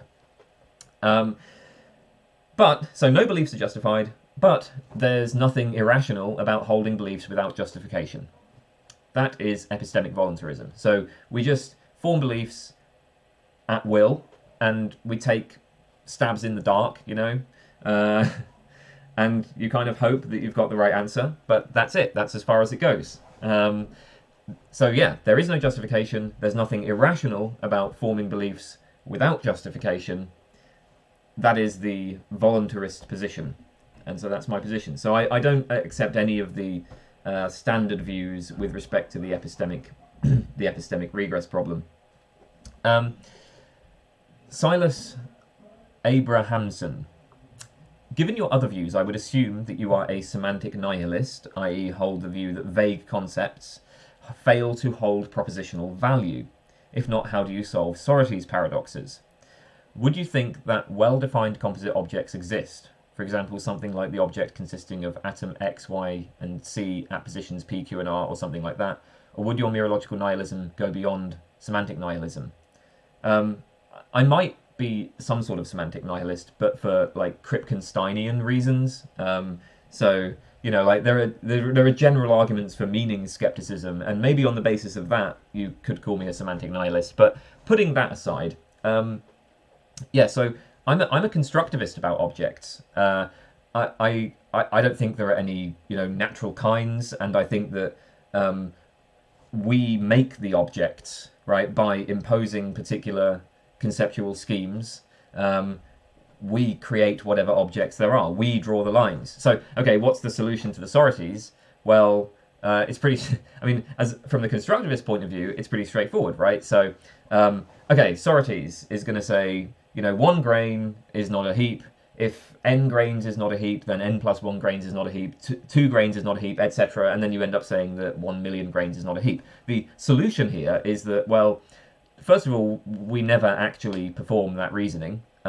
We just don't do that, right? You don't sit there with like 1 grain adding it each time. And then if you did do that, what would happen is that at some arbitrary point, you'd just decide to start calling it a heap. And it's not that there's some sort of principle that like 1 grain makes the difference between heap and non-heap. In fact, 1 grain doesn't do that. It's just that there's no, just at some point, you decide to start saying something different. So yeah, I've outlined my. So there's a video I've got called "Classification and Kinds: An Anti-Realist View," where I outline a sort of my constructivism about objects. But yeah, so what's the answer to this question? Would your mereological nihilism go beyond semantic nihilism? Well, I'm not a mereological nihilist. Mereological nihilism is one type of object framework, but there are plenty of other ways of constructing the world. And so, yeah, I'm not a mereological nihilist, and I'm not a semantic nihilist either. I think that propositions containing vague concepts are perfectly legitimate. They're, in whatever sense any other proposition is legitimate, right? Like, again, maybe I'm a semantic nihilist for Kripkensteinian reasons, but there's nothing specifically problematic about vague concepts in my view. Okay, Silver Network, what's your stance on Marxism? I don't have a stance on Marxism because I don't really know enough about Marxism to say anything useful about it or to say anything interesting. So I'm going to have to say that question is one I can't answer. Sisyphus, favorite top 5 novels or books. So first of all, I don't read fiction, and the reason why I don't read fiction is just because I spend so much time reading other stuff. I kind of wish that I had enough time in my life to engage with fiction. I like other art forms. I wish that I had, a richer understanding of art than I do, and an understanding of literature would be part of that. But I just don't have time, and I do so much reading of other things that I get tired of it, and I don't want to read fiction in my free time. So, yeah. In terms of my favourite books, well, Hume's treatise, Feyerabend Against Method, Stirner, The Unique and Its Property. What else do I like? Priests in Contradiction, that's a great one. Dupré, The Disorder of Things. There are other ones, but Nelson Goodman, Ways of World Making. David Lewis, On the Plurality of Worlds. Yeah, I mean, these are... Harry Collins, Changing Order. Right, anyway, yeah, that was more than 5, I think. Skin San, what's your philosophical stance on suicide? I don't think that I have any... Well, yeah, I don't have any general objection to it. So it's, as I see it, your body. It's up to you what to do with it. I don't feel like issuing, commands that other people, like whether or not other people ought to continue existing. Basically, I don't think that you owe anybody your continued existence, not even yourself. So, the argument that, well, like maybe if you did continue to exist, you would have a better life, or you would in the future think that it was better that you continued to exist. I don't find that compelling. I don't think you owe anyone or anything your continued existence. That's basically my stance on that. So it's fine. Yeah. Okay. Scooby. Have you thought about making a video or two debunking a lot of common transphobic arguments? I haven't been able to find anything on YouTube offering a broad analytic defense all in one place, and I feel like you'd do an insanely fair and banging job. Well, I appreciate your confidence in me. I don't think that that's something I'm going to do. There's a few reasons for this. I mean, well, part of it, to be honest, is that I just don't have any desire to attract that crowd. So the crowd of people who enjoy making those sorts of arguments, my experience with them is that they are deeply unpleasant, and I just don't. I don't want to have to interact with them, which I would have to do, right? Well, I guess maybe I wouldn't have to. I suppose I could just switch off the comments or something, but I prefer not to do that. So yeah, I mean, look, here's the thing. I don't have a problem with trans people. I want my community, insofar as I have a community, to be welcoming to them. And I think if I was to start making videos where I'm like, you know, debunking common transphobic arguments, it would attract a lot of transphobes. So I just don't really, I don't want to have to deal with them. I can't be I just can't be bothered. And honestly, I don't find the arguments very interesting. So what are the arguments? I mean, okay, I suppose there's a few different types of arguments, right? On the one hand, we have kind of political issues. So there's issues about like women's bathrooms and women's prisons and women's sports.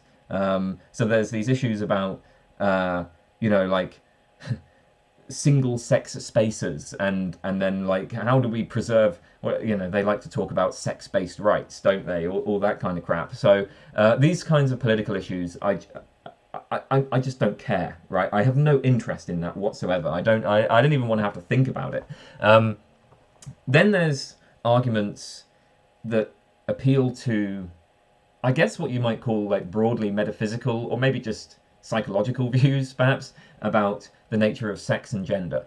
I think that the kind of anti-trans position is very poorly thought out, and moreover, it doesn't actually support the political conclusions that they're trying to push, because I don't think that any view about the nature of sex and gender is going to support some sort of normative position about, that involves excluding trans people from particular places or discriminating against trans people or anything like that. Then there are the kind of moral panic type arguments. There's the stuff about medical interventions on children. I think that there are actually a lot of interesting things to say about that. But there's so much scaremongering on that topic that, again, I don't want to have to deal with it. So here's the thing. For these reasons, because I don't want to attract that crowd, and because I'm, not so interested in a lot of the details of these arguments, I'm probably not going to make the video you're asking for.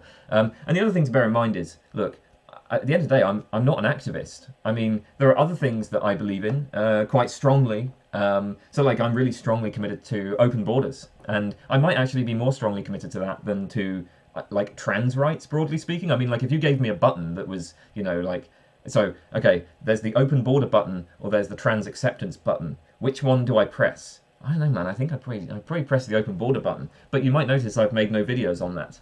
So, I'm not an activist. And I'm not. I don't want that. I don't want to have to deal with that particular crowd, and I don't have so much interest in these arguments. And for that reason, I may not end up making these videos. But who knows? Because I do explore related topics sometimes. I mean, I have that video on philosophical issues to do with gender that I did with Diana, and who knows? Maybe we'll do another video again where we might cover some of these things, but it's probably not something I would do on my own, at least. Okay, so I'd also love to see you make a video or two explaining the moral case for the main economic doctrines like capitalism and socialism. I have a hard time understanding economic philosophers writing on that stuff. Yeah, I don't know economics, so that's why I don't really touch on that. Well, I do have a series of videos on Robert Nozick's Anarchy, State and Utopia, so I guess I guess I've kind of touched a little bit on the moral case. Maybe I will revisit it, but the thing is, the reason why this is hard is because in order to assess this stuff, you do need an understanding of the economics, and I do not have that, and it would be a lot of work. Like that's like a whole other field that I would have to explore. So I don't know when or if I would ever get around to this. Okay, so you ask number 3, when should we treat a counterintuitive conclusion as a reductio of its premises or not? I'm not sure how willing I should be to hold beliefs that go against my intuition. Determinism, moral anti-realism, and radical skepticism are views that all seem to me to have stronger arguments than their competition, but with my current temperament, each of these views are more unintuitive than the last. Where should I draw the line, if at all? I mean, of course, there are methods here, right? So when we're sort of one option is a sort of Morean argument, where you can say, well, literally all that we do is we present the argument for, let's say, moral anti-realism, okay, and then you can just deny the anti-realist conclusion. So you can say, premise 1, premise 2, premise 3, there are no moral facts. And then you can say, premise 1, there are moral facts, so some of these premises are incorrect. And then you can just compare which you find the most intuitive, right? Do you find this set of premises most intuitive, or do you find this premise most intuitive? And, like a Morean approach to moral realism would say, well, the premise that there are moral facts is more intuitive, more plausible than any philosophical premise you might use in an argument to the contrary. So really the stronger argument would say there are moral facts, therefore this anti-realist argument is wrong. That is a kind of method, right? Just, presenting different premises, weighing up your intuitions for them, and just asking which you feel the most strongly. Another sort of method is, sometimes philosophers will try to debunk particular classes of intuitions. Again, in the moral case, you have things like the evolutionary debunking argument that try to debunk the intuitions that we have in favor of moral facts. And so, maybe if you debunk particular classes of intuitions, that can show that those intuitions are not reliable. So here's the thing, though. All of these methods are themselves going to be open to question. So, like, when you ask, where should we draw the line? Or, like, how should we go about assessing these arguments when arguments lead us to counterintuitive conclusions? I don't think there's going to be there's no general answer to that. So what we can do is say, okay, well, here's one method, right? Like, there's the Morean method, but then the Morean method is itself open to philosophical dispute. And, of course there's no consensus. And, even if there was a consensus, why should you trust philosophical consensus? So I don't have an answer to this. See, for me, I see philosophy valuable as a kind of critical tool, as a tool for creating uncertainty and skepticism. So I'm quite happy to look at this situation and say, well, yeah, we don't really, we have all of these arguments, all of these competing arguments for different positions. We have all of these competing intuitions, and then we have a whole bunch of different methods that people have proposed for how to go about evaluating arguments and evaluating intuitions. But we just seem to be at this kind of stalemate where, it's like, it just isn't clear which option we should take. Well, yeah, I'm very happy with that.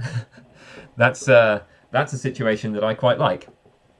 So I don't have an answer to where you should draw the line or how you should go about assessing these arguments. And with that said, I will move on to the next question. Okay, Stan S. What do you think nothing is? I've been struggling to understand the concept of nothingness in the last few days because it seems to me it can't possibly exist, because surely if it did, it wouldn't be nothing. Okay, so the standard line on this would be that the reason why you're running into this confusion is that you're thinking of nothingness as if it were a thing, an object, and that's the wrong way to think about nothingness. So the standard philosophical line will be that nothing has to be thought of as a quantifier. For instance, I might say to somebody, hey, could you go and get me some clothes from the cupboard? And then they open the cupboard and they say, there's nothing in the cupboard. So what they're expressing there is that there does not exist any particular thing in that cupboard. Or, well, I suppose obviously there would be, air in the cupboard, but the point is we're restricting the domain to macro-sized objects like clothes. So, yeah, we can say there is nothing in the cupboard, there is nothing in the fridge. there does not exist a particular kind of thing. Now, so on that view then, right, nothingness functions as a quantifier, not a noun. It's not like the name of some object. I actually think it's perfectly fine to talk about nothingness as an object. And but I agree that there are interesting paradoxes here, that it raises some interesting puzzles. So one of the okay, when I think of nothingness, I suppose I would, if I had to define it, I would just say something like, well, it's an absence. It's an absence of experience, or an absence of properties, an absence of characteristics. But there's an interesting thing about that, which is if you have an absence of things, isn't that in itself like kind of a positive state in some sense? So, okay, think about it like this, right? Here's an example. Let's say that we can take something like smell. So I can smell lots of different things. Smell of the rose, smell of the ocean, smell of grass, right? I have all of these different features, these different characteristics. I got COVID when the virus first came out. It was about a year ago, 2 years ago. I can't even remember when this was, but I do remember losing my sense of smell completely, and it was a very interesting experience because you sort of realise that when you lose your sense of smell in COVID, you realise that you've kind of always been smelling things, but you just sort of didn't notice before. So there's, like, right now, I am actually smelling stuff, but it's just very, very subtle. Okay, but you can completely lose the sense of smell, and that's what happened to me in COVID. And there really was this. What I would have said was just like a total absence. It's like nothingness. So the sensory modality of smell was just absent. There was nothing there, and I remember doing things like there was one point where I got some spices, and I was like putting the spices up to my nose and taking these big sniffs of them to see if I could smell anything, and I didn't smell anything, but what I did get was incredible pain because I'd basically been snorting a load of spices. But anyway, that's beside the point. The point is this. We can have experiences of absences, but what's interesting is that absence could itself be just reframed as a kind of smell, a kind of positive state. Like, the way to put it is, the absence has a kind of characteristic to it. So it's like the very fact that I can compare the absent state with other states, so I can compare the smell of the rose with absent smell. It's like that absent state has its own character. And I think this is the case in general, right? So here's another thing you can do. If you like close one eye, then there's just nothing. I remember when I was younger, I sort of used to have this impression that there's like a field of black. So like when you close one eye, there's a field of black. But it was then brought to my attention that actually when you close one eye, there's just nothing. You just don't see anything. It's not that you kind of have visual perception from one eye and then Eigengrau in the other, right? Or like this sort of greyish, blackish thing in the other when your eyes are closed. No, you just have the visual field and then nothing. But again, that visual nothingness kind of has a sort of positive characteristic to it. So then you think, well, if it has some sort of positive character to it, then it's not nothingness, right? And then you kind of think about, well, what could nothingness be? I mean, if nothingness is a thing, then what thing is it? I mean, nothingness can't be. Here's the thing: nothingness can't be identical to any particular thing, because if there's a thing, then it's not nothing. Nothingness can't be identical to any particular property, because if it's a property, then it's not nothing. So you do run into these paradoxes, and all I would say is that maybe nothingness just is paradoxical, right? Maybe these paradoxes are things to explore rather than to resolve. So can nothingness exist? Maybe the answer is literally yes and no. It both can and cannot. Maybe it's just contradictory. But anyway, I don't have a way of resolving your question, but those are just some thoughts about it. I think it's interesting to think about how like nothingness and absences manifest in experience. I think that is very fascinating, and what you find is this interesting situation where the nothingness state kind of seems to have a character to it. Like when you when you can't smell anything, well, the non-smell has a character, or the non-vision has a character. I have my visual field here, and I can't see anything out the back of my head, but that has a character, I think. Anyway, I'm going to stop there and move on. Straw Egg, what is your favourite YouTube channel? Probably, I really like a channel called GeoWizard. And now, this has absolutely nothing to do with philosophy, and not even anything to do with anything academic. GeoWizard is a guy who does two things. One of the things he does is plays a game called GeoGuessr, where he has to... it's like this game that drops you down a random place in the world. You have to figure out where you are. And he also does missions. Like, he did a series of missions where he attempted to cross various countries in a straight line, in a completely straight line. And I just love his channel. Yeah, I love all his stuff. I think he's got a great personality. His videos are really well put together. So I often watch that. I suppose if I had to pick, when it comes to YouTube, I don't really have like a favorite thing. It's more like I'll get into something for a couple of months and then move on to something else. And so right now I'm into the GeoWizard channel. I think, yeah, GeoWizard. He plays a game called GeoGuessr, so I really like the GeoWizard channel. String theory, what is a belief? A person believes that P, if and only if, ... What do you think are the necessary and sufficient conditions to say a person has a belief?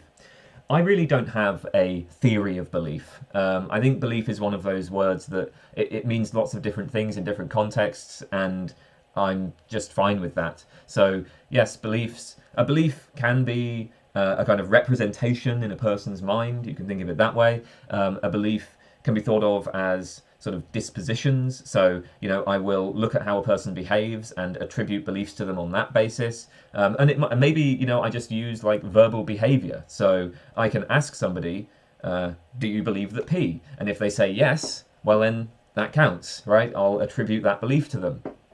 At least if I assume they're not lying. Beliefs can involve, strengths of feeling. So from the first person point of view, when I think about my beliefs, a belief is something that I kind of feel committed to, or I make a commitment to it. All of these are ways in which we can use the term belief, and I don't see any need to come up with some single definition, some single theory that is going to do the job of accounting for all belief ascriptions. It may be ultimately that all of the ways that we use this term, maybe they don't really have anything in common. That's fine. I think that these sorts of folk psychological terms like belief and desire are, they're highly idealized. We like when we attribute beliefs and desires to people, we're significantly simplifying a much more complex situation. There's all sorts of very complex patterns of behavior, complex patterns of experiences, and then we just kind of have this very simple state like belief or desire or whatever.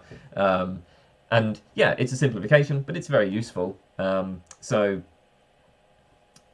I would say I'm not going to supply a definition. I don't have a definition, but I think that's fine. Okay. Stunning currency. At gunpoint, would you accept the most plausible expressivist account or error theory? And I assume we're talking about metaethics here. I would definitely go with error theory, because I think that expressivists have been far too concerned with tranquilizing their theory in order to make it appealing to moral realists. In fact, it seems to me that the last, like, 4 decades of literature on expressivism has basically been, 90% of it has been focused on, well, how can we save the realist surface of moral discourse, right? So it's they all seem to be engaged in this quasi-realist project of saving realist intuitions. So we want to be able to, and like part of it makes sense, right? Part of that project makes sense because, okay, we have things like the Frege-Geach problem. Now, I did have a question earlier on the Frege-Geach problem, and I'm not so sympathetic to the Frege-Geach problem. But, like, okay, there is a reasonable question about, well, if moral judgments are merely expressions of approval or disapproval or whatever, then, like, how do we account for the fact that people engage in moral inferences? How do we account for embedding these statements in larger sentences? That is at least a reasonable question. It makes sense to some extent to have an answer to that. So, like, okay, there are maybe specific parts of the quasi-realist project that make sense, but so much of it seems to be about, well, okay, we need to give an account that allows us to say that there are moral truths, and we need to have moral facts and moral properties, and we also need to account for, the intuition that the moral facts are mind independent. So we want to say, slavery is wrong, and slavery would be wrong even if everybody thought it was okay. So, we want to show that there's, like, even though ultimately moral judgments are expressions of attitude, there's some sense in which there are moral truths independent of of people's attitudes. We need to be able to have an account that allows us to resist moral relativism, right? I mean, it's worse than a waste of time, in my opinion. Like, you had a cool position, guys, and you've screwed it up. You've put all of this work into, like, turning a cool position into a really terrible position. So this whole project of, like, trying to save the realist surface of moral discourse. I mean, first of all, I doubt that I'm not sure there even is a realist surface. So actually, when we're trying to engage in this saving the realist surface, it's not that we're saving the realist surface of moral discourse. We're really trying to just, like, accommodate the realist intuitions of other philosophers. So that really annoys me. And error theorists don't seem to be so concerned about doing that, right? Error theorists will just be like, no, it's all bullshit. There are no moral facts, no moral truths, and there's no need to accommodate these realist intuitions. Instead of trying to accommodate the realist intuitions, the error theorist will reject them. They will try to give accounts that allow them to just throw out the realist intuitions. That is much more appealing to me.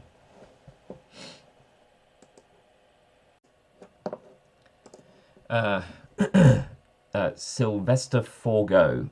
Can you elaborate further on why you're not an anti-natalist? I already answered a question on anti-natalism in part 1, so go to the first video. It's the very first question I answer there is on anti-natalism. The brief answer is I'm very sympathetic to anti-natalism. Ultimately, I just don't... There isn't any argument for a general prohibition on reproduction that I find convincing. So if you take the asymmetry argument, I know that's not the only argument, but it's kind of the big one, right? So take the asymmetry argument. Well, even if I grant that by bringing somebody into existence I harm them, that it would have been better for them never to have come into existence, I don't think this entails that I ought not to bring them into existence. So it can sometimes be perfectly fine to act in a way that makes somebody worse off, that imposes a harm on them. That's not always a problem. So for me, so even if I were to accept the asymmetry between pleasure and pain, even if I were to accept that coming into existence is always a harm, I would not accept that it's wrong to bring people into existence. Not on the basis of that argument, but I am very sympathetic to antinatalism because I think that life is actually just extremely bad. Yeah, I do have a very pessimistic take on the quality of human existence, and frankly, you know what? If I had to make a choice between continuing the project of humanity and just ending it, I would definitely just end it. Well, I mean, I wouldn't, blow up the world. I'm not I wouldn't want to kill anyone, but everybody who's currently alive is going to die eventually, right? So if we all decided to just stop reproducing and to discontinue this thing, that I think that would be better than continuing it, right? I think that would be a better option. I would prefer that. So, I mean, I don't know. I kind of am an anti-natalist. Certainly very sympathetic to it. TK, are you a vegan yet? So I've spoken about veganism earlier. I guess I'll put a thing in the comments. But basically, I think that there's a pretty overwhelming case for just ending animal agriculture. It's a total disaster, even from the point of view of human welfare. It's a complete disaster, and it's just beyond horrifying. I mean, it's incomprehensibly horrifying from the point of view of animal welfare. Yes, I don't, and yeah, there's just nothing good about it, right? Well, maybe there are a few things good about it. Maybe people like the taste of the food or whatever, but that seems like a very, very weak basis for perpetuating this degree of horror. The thing is that I think that at best what you get is a case against purchasing animal products or supporting the animal agriculture industry, but there is no case, as far as I can see, against freeganism.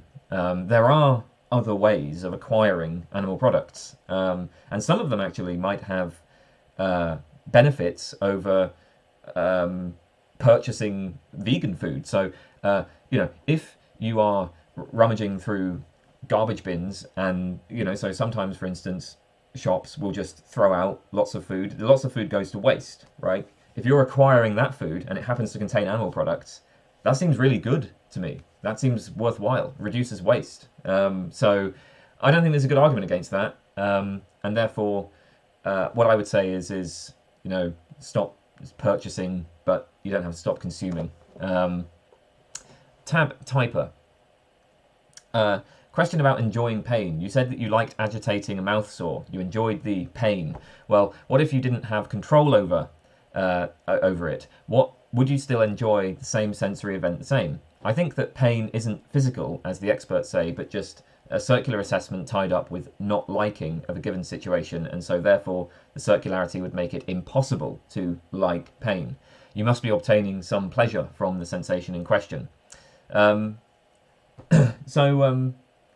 Yeah, I mean, there's there's these general ideas when it comes to accounting for why people might enjoy pains.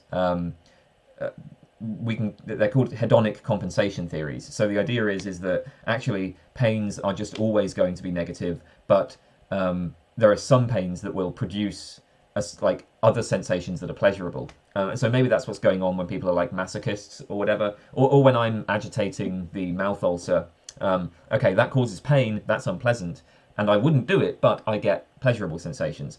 These sorts of hedonic compensation theories have always struck me as just deeply implausible, just on the basis of like what my own phenomenology seems like. I mean, when I stick my tongue into the mouth ulcer, it seems to me there's only one sensation, right? Like, I mean, the sensation is the pain of the mouth ulcer, and I'm interested in it. Like, I'm focusing on that sensation just for its own like interesting qualities. The thing is that there are pains which can have, different sensations have different qualities, and sometimes you can just enjoy experiencing these differences and focusing on these differences. Recently I was ill.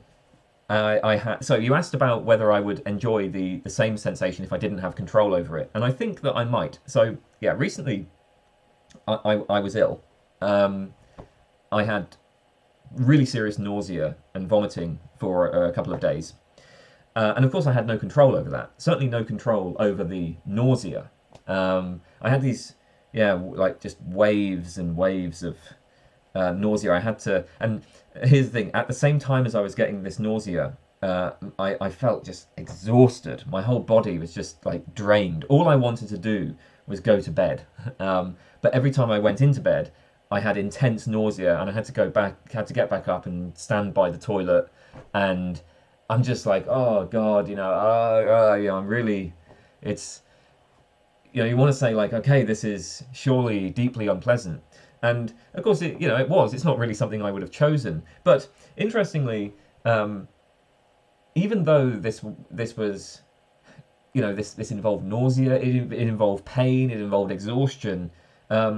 I was able, at least some of the time, to kind of just focus on these sensations and find them interesting, and just sort of view them as like things that were, okay, this is just something different. This is like a different experience, and it has its own interesting qualities. I remember there was one point actually when my brother came into the bathroom with me, and we were both laughing. We were both standing there laughing about, and I remember at the time I was laughing, I was like, I was having this intense nausea that I couldn't even stand up properly because it was like, right. And so, okay, was that like necessarily bad? I mean, again, I certainly wouldn't have chosen the experience. I didn't have any control over it. It's not what I would have chosen. But as it's happening, I think that you do have the ability to reframe things, right? These sorts of experiences don't have to cause intense suffering, at least, and maybe you can even find them interesting. So yeah, here's the point. Even when you are experiencing a pain or some other uncomfortable sensation, you might well be able to, a sensation that you don't control, you might well be able to enjoy it. You might well be able to take a different perspective on it. Now, you do make this point that so pain is this circular assessment tied up with not liking something, so it's impossible to like pain. Now, if you want to say that just by definition pain is something you dislike, that's fine. I think that the context of my comments on pain, the context in which I used this mouth ulcer example, would have been when I'm talking to people who claim that pain is intrinsically bad, that like in the experience of pain we just have this immediate experience of objective badness, objective disvalue, and then in response to that I will say, well, I don't know, like sometimes I think I can actually enjoy pain, like when I have the mouth ulcer and I jab my tongue into it. Now, if you want to say that pain is just by definition something you dislike, well, fine, then yes, right. None of those examples are going to work. What you'll say is that when I jab my tongue into the mouth ulcer, that's actually not pain. And so yeah, I'm never going to be able to give an example of a pain that I enjoy. But that's kind of just trivial, right? Like if you are presenting pain as an example of something that is objectively bad, it seems to me to be kind of trivial then to say, well, I'm just defining pain as something that the person who's experiencing it dislikes. Okay, the Glen 8. Furries, yes, yay, nay, or why? Yay, nay, and why? Obviously, I'm very strongly in favour of furries. It's not my thing, but I am always going to be 100% in support of sexual degeneracy. Provided, of course, everybody's having fun and we're all consenting adults. And it seems like the people who are into the furry thing have a lot of fun with it.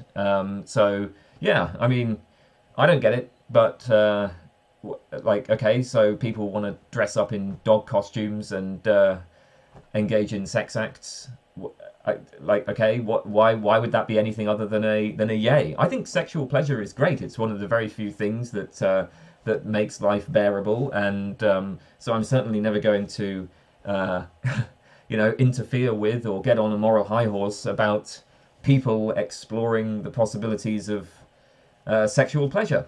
So that's why I am very strongly supportive of furries.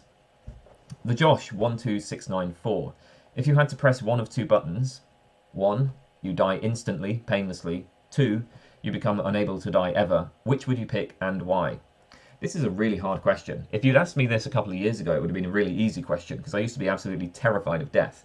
I am no longer terrified of death, and I look at death with some sense of anticipation, even. Like I don't want to die, right? Like I obviously have a drive to continue existing, but it certainly isn't something that inspires the sort of overwhelming dread and terror that it used to, and it's something that is even kind of, you know, like it's interesting change of state. You know, so there's a sort of I want to be very careful with the words. Like, again, I want to continue living, but there is a allure, let's say. So I mean, it's kind of hard, right? Because do I want to just would I press a button so that I am unable to die, that I'm, you know, trapped in this body with this particular... Well, here's the thing, actually. If I was unable to die, I suppose that wouldn't preclude significant changes, right? So, I mean, I don't know what would I look like after 1,000 years? Are we just stipulating that I'm going to be basically the same as I am now? I guess that's the way to deal with this, right? Like, we'll just stipulate that maybe change a little bit, but I pretty much, maybe I just kind of cycle through, you know, like I change and then I change back again, then I change and I change back. So I remain basically the same as I am, just infinitely. Because if I change, because here's the thing, if you allow for just changes in any direction, then there will come a point after like 1,000,000 years where I'm going to say, well, that's not me anymore, you know? In fact, even when I look back at Kane Baker 5 years old, I don't feel like the same person. So you know, it's only taken like, you know, 5 to 31, even in just a couple of decades. Yeah, I no longer feel that continuation of personal identity. So yeah, I mean, if you were to say die now or just remain in this state forever, I think I might press the die now button. But okay, here's the thing. I think that thinking through it, I would come to the conclusion that, like, okay, I want to press the die now button. But I still do have this basic drive to continue existing. And therefore, I probably wouldn't press the button. There would be an interesting conflict, an interesting tension, but I would probably end up going for the unable to die button. Because I don't want to die right now. And screw my future self. Till le Maignan Durand. If you happen to know about Plotinus's theory of the one, what do you think about it? I do not know Plotinus's theory of the one, I'm afraid. I have read basically nothing about that. I have read some so just recently I was reading Pseudo-Dionysius's Mystical Theology. I believe that he was in some way inspired by the stuff about the one, but maybe not. I'm talking off the top of my head here. I recall reading that Pseudo-Dionysius was inspired by this, but again, I could just be wrong. And I really liked the Mystical Theology. I thought that that's, you know, I mean, as far as like philosophy of religion goes, that's my favourite kind of stuff. Anyway, I don't really have an answer to this question. Tudor Marginian. Tudor Marginian, have you ever considered learning another language? Yes, I have. I spent some months trying to learn Turkish. Ultimately, I gave up on it because it's so difficult to learn another language. It takes so much time. And I did get to a point where, like, I could, you know, read simple Turkish sentences. I never was able to understand Turkish speech, and I couldn't really produce sentences. But, you know, at least reading things, I was able to do a little bit of that. But it really, I think the thing is that you just like grind away and you grind away, and it just feels like you're getting nowhere learning a language. That's how it feels to me.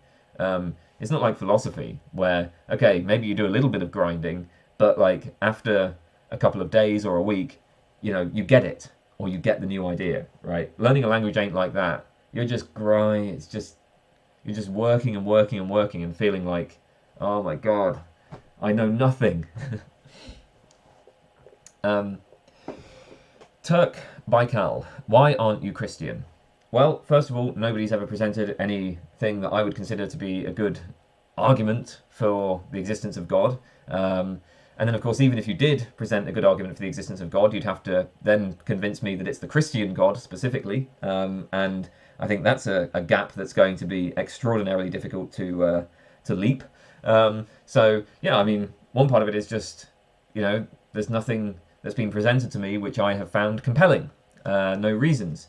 Moreover, I grew up in a very secular household. My mother liked the idea of religion, but I don't think she was really religious. She liked the idea of it, but that's all. We never really celebrated any. We never did any religious things. We never celebrated religion. We never talked about God in the house.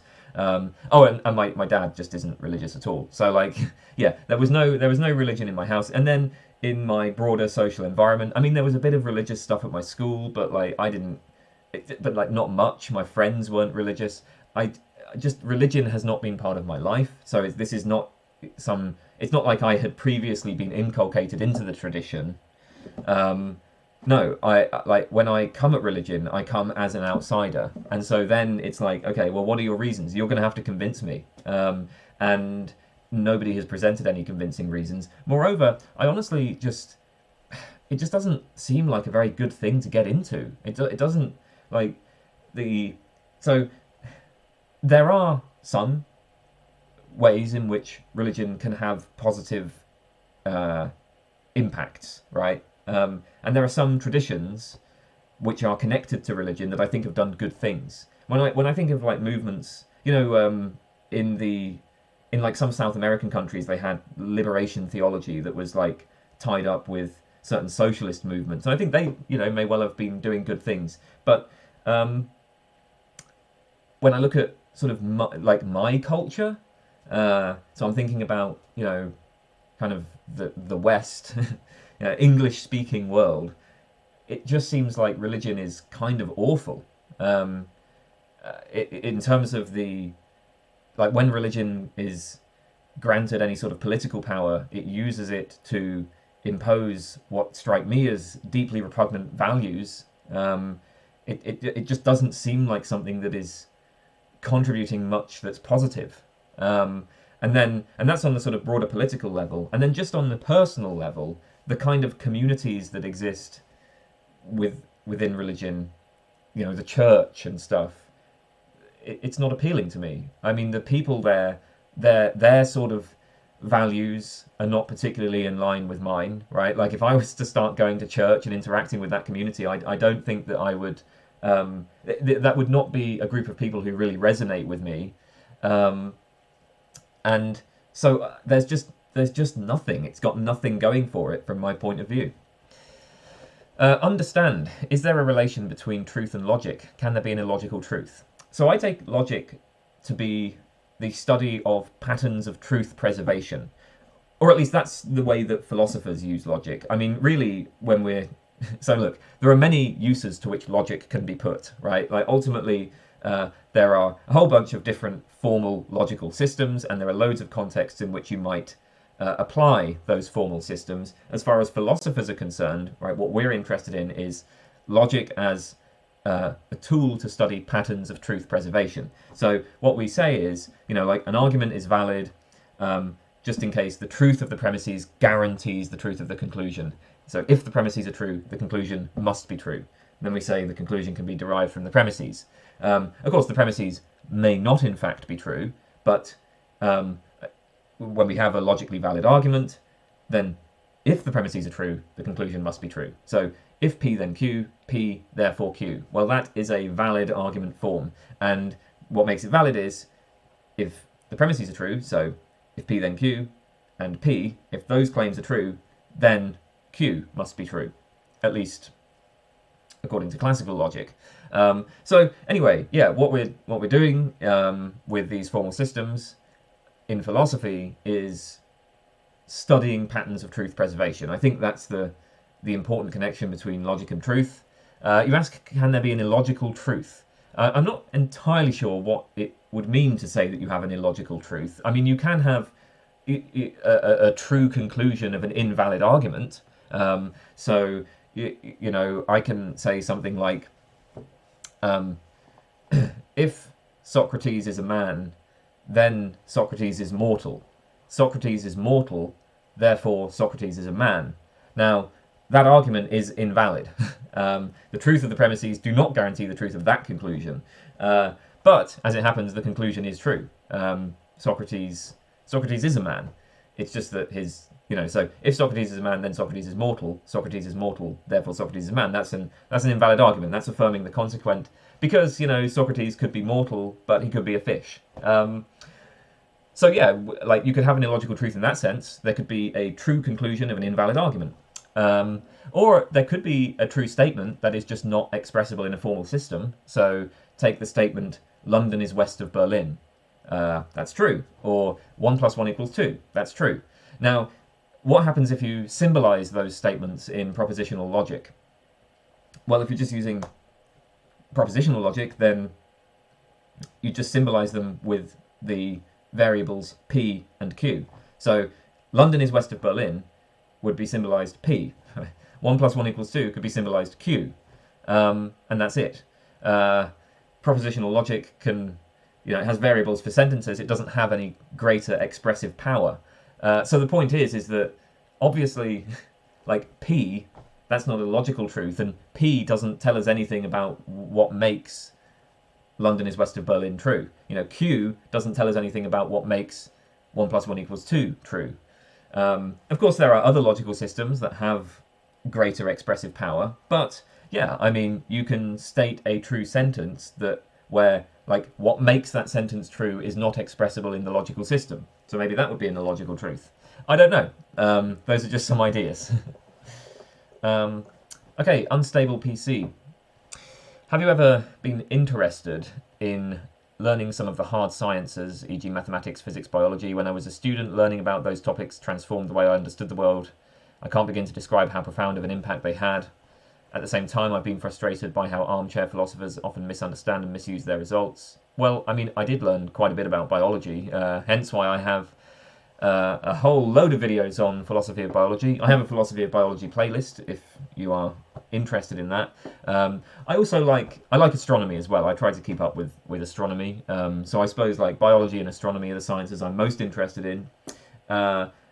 Now, I mean, have they transformed the way I understand the world? Well, yeah, actually, I would say that they did. Because actually learning the sciences was partly responsible for pushing me more towards the anti-realist side.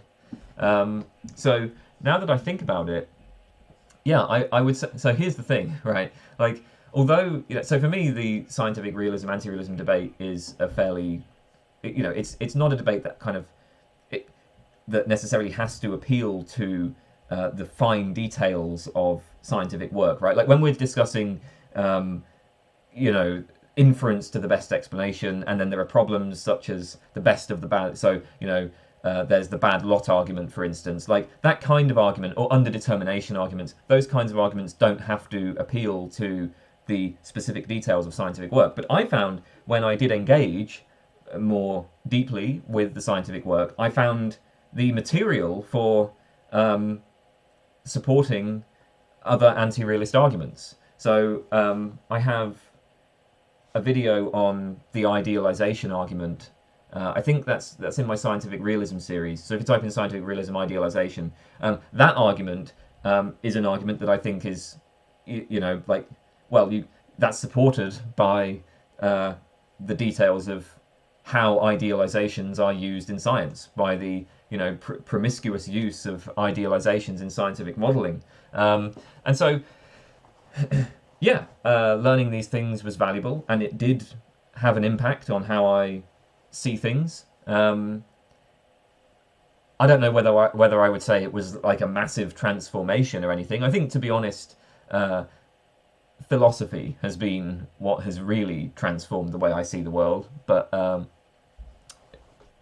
the point is, I'm certainly not opposed to learning about science, and I already have done, and I've used that in previous videos and in other work that I've done. So, yeah. Yuri Katz, what do you think about Parfit? How would you recommend approaching his work when his books are so difficult? I've already mentioned Parfit already, so I will put a little note about the person that I gave a response to with respect to Parfit. More, so I think that I talked a bit about Parfit's metaethics in the previous question. I will say more generally, I think Parfit is very good. I don't think he's great. Parfit's one of these like Marmite philosophers. I think some people seem to love him. Most people seem to really love him. A few people seem to really hate him, and I understand why, because Parfit is a like paradigmatic example of analytic philosophy of a certain kind. We're dealing with like often quite abstract principles. We're making minor alterations to these principles on the basis of our intuitions about highly unusual thought experiments. Parfit will spend pages and pages, describing there's some unusual thought experiment, and then we have an intuition about it, and then we need to modify our principle ever so slightly. And it can be a bit tough going reading his stuff if you're not into the analytic style. I actually quite like the analytic style, so I enjoy reading Parfit actually, but I don't think he's amazing. I don't think he's amazing. I think he's very good, not great. That's basically what I think about him. And then as for how I recommend approaching his work, I'm going to be honest with you. There comes a point where all you can do, if you want to learn someone's work, is just sit down and read it, and make notes if you have to, but ultimately, you just got to get out the book, sit down and read the damn thing. I mean, you don't really... Look, maybe you don't have to read Parfit. It depends on why you want to engage with Parfit. So if you are reading Parfit because you're interested in population ethics and you want to learn about the repugnant conclusion, you know what? You don't need to actually read Parfit's work on that. There's plenty of other stuff written on the repugnant conclusion. There's going to be introductions to the topic available that will explain Parfit's arguments in enough detail to give you a background on that. So if you're just like interested in a topic, then you can just read some other introduction. But if you really are interested in like getting into the details of Parfit's arguments, I don't really know what to recommend other than, sometimes you just have to sit down and read, and it's sometimes a grind, sometimes it's difficult, and that's it. Unfortunately. V. Tomazoni, will AI take your job? Yeah, maybe. Insofar as like I'm doing a couple of things, right? So I do all this YouTube stuff. AI could easily take that. You could, maybe not right now, but I can imagine that in 10, 15 years, it will have improved to the point where you could probably use an AI to just generate endless Kane B style videos. You could train an AI on my videos and just endlessly generate them far quicker than I can. And maybe they'd be just as good as my videos, right? So AI can take that, and then if an AI was to do that, if people were to migrate from my channel to the AI Kane B channel, then okay, well I'm no longer getting the support from Patreon. I'm no longer getting the YouTube advertising money, and also I'm going to find it very difficult to advertise my tutoring stuff. So I make money through doing tutoring, and I advertise on my channel. So I kind of need this channel, right, for what I'm doing at the moment. So maybe AI is going to take that. On the other hand, maybe I would not be able to maintain what I'm doing indefinitely anyway. I'm not earning a lot of money. I'm sort of keeping my head above water, but situations can change. And, certainly once the mortgage rates go up, which is going to happen pretty soon, I'm not sure I'm going to be able to sustain this anyway, regardless of what happens with AI. So, yeah. Victor Barcelos, how is your study routine? I've actually never had a routine. I've never timetabled anything in. I just do it when I feel like it, and I pretty much just pursue my whim, right? Like, so sometimes I'll do some reading, sometimes I'll do some writing, and that's always, and then I just do it when I feel like it. And it so happens that I feel like doing it a lot. I'm lucky in this respect, right? I just have a drive to do philosophy. I say I'm lucky. that's lucky in the context of having done a philosophy degree and MA and PhD, right? I mean, in other contexts, having a drive to do philosophy is of no use whatsoever. But in that context, just having this like basic drive to do it is like really good. I don't really have a problem with procrastination, at least when it comes to philosophy. I won't procrastinate with philosophy. I just love it. So, or at least I have a drive. Maybe love is too strong a term because it can be very frustrating. But I have this. It's more of an obsession than a love, actually. That I'm obsessed with it. That's perhaps the more appropriate terminology. So. So because of that, I've just never really had like any particular routine. I will get interested in a topic. I will usually, what I do is, like, let's say, so take for instance, I was interested in questions about expertise recently. I did a video on why trust experts. So what did I do? Well, I looked through the literature. I got 10, 15 articles, just quickly skimmed them, or just read the abstract, and then eliminated like half of them, and then with the rest of them I read them a bit more carefully and made notes as I was doing it, and then those notes they kind of gradually grew into prose sentences and paragraphs, and that's it. That's how it's always worked with me. I just read stuff, I make notes as I read, and then that becomes something bigger. Okay. I'm going to pause there. Watcher. What are the contemporary philosophical takes on the principle of explosion? Well, I suppose the standard view, the most common view, would just be that explosion is valid, that a contradiction does indeed entail everything. I think that would be the most common position. Okay, now, if we're looking at positions that reject explosion, that deny that contradictions entail everything, well, I mean, first of all, note that the derivation of explosion is really very simple. So it goes P, not P, P or Q, Q. That's it. That doesn't leave a lot of escape routes, right? Like, okay, we've got you've got you affirm the contradiction, then you've got disjunction introduction, and then you've got disjunctive syllogism, and that's basically it. So yeah, there's not a lot of ways out. So the kind of line that Graham Priest takes on this is that disjunctive syllogism just isn't valid.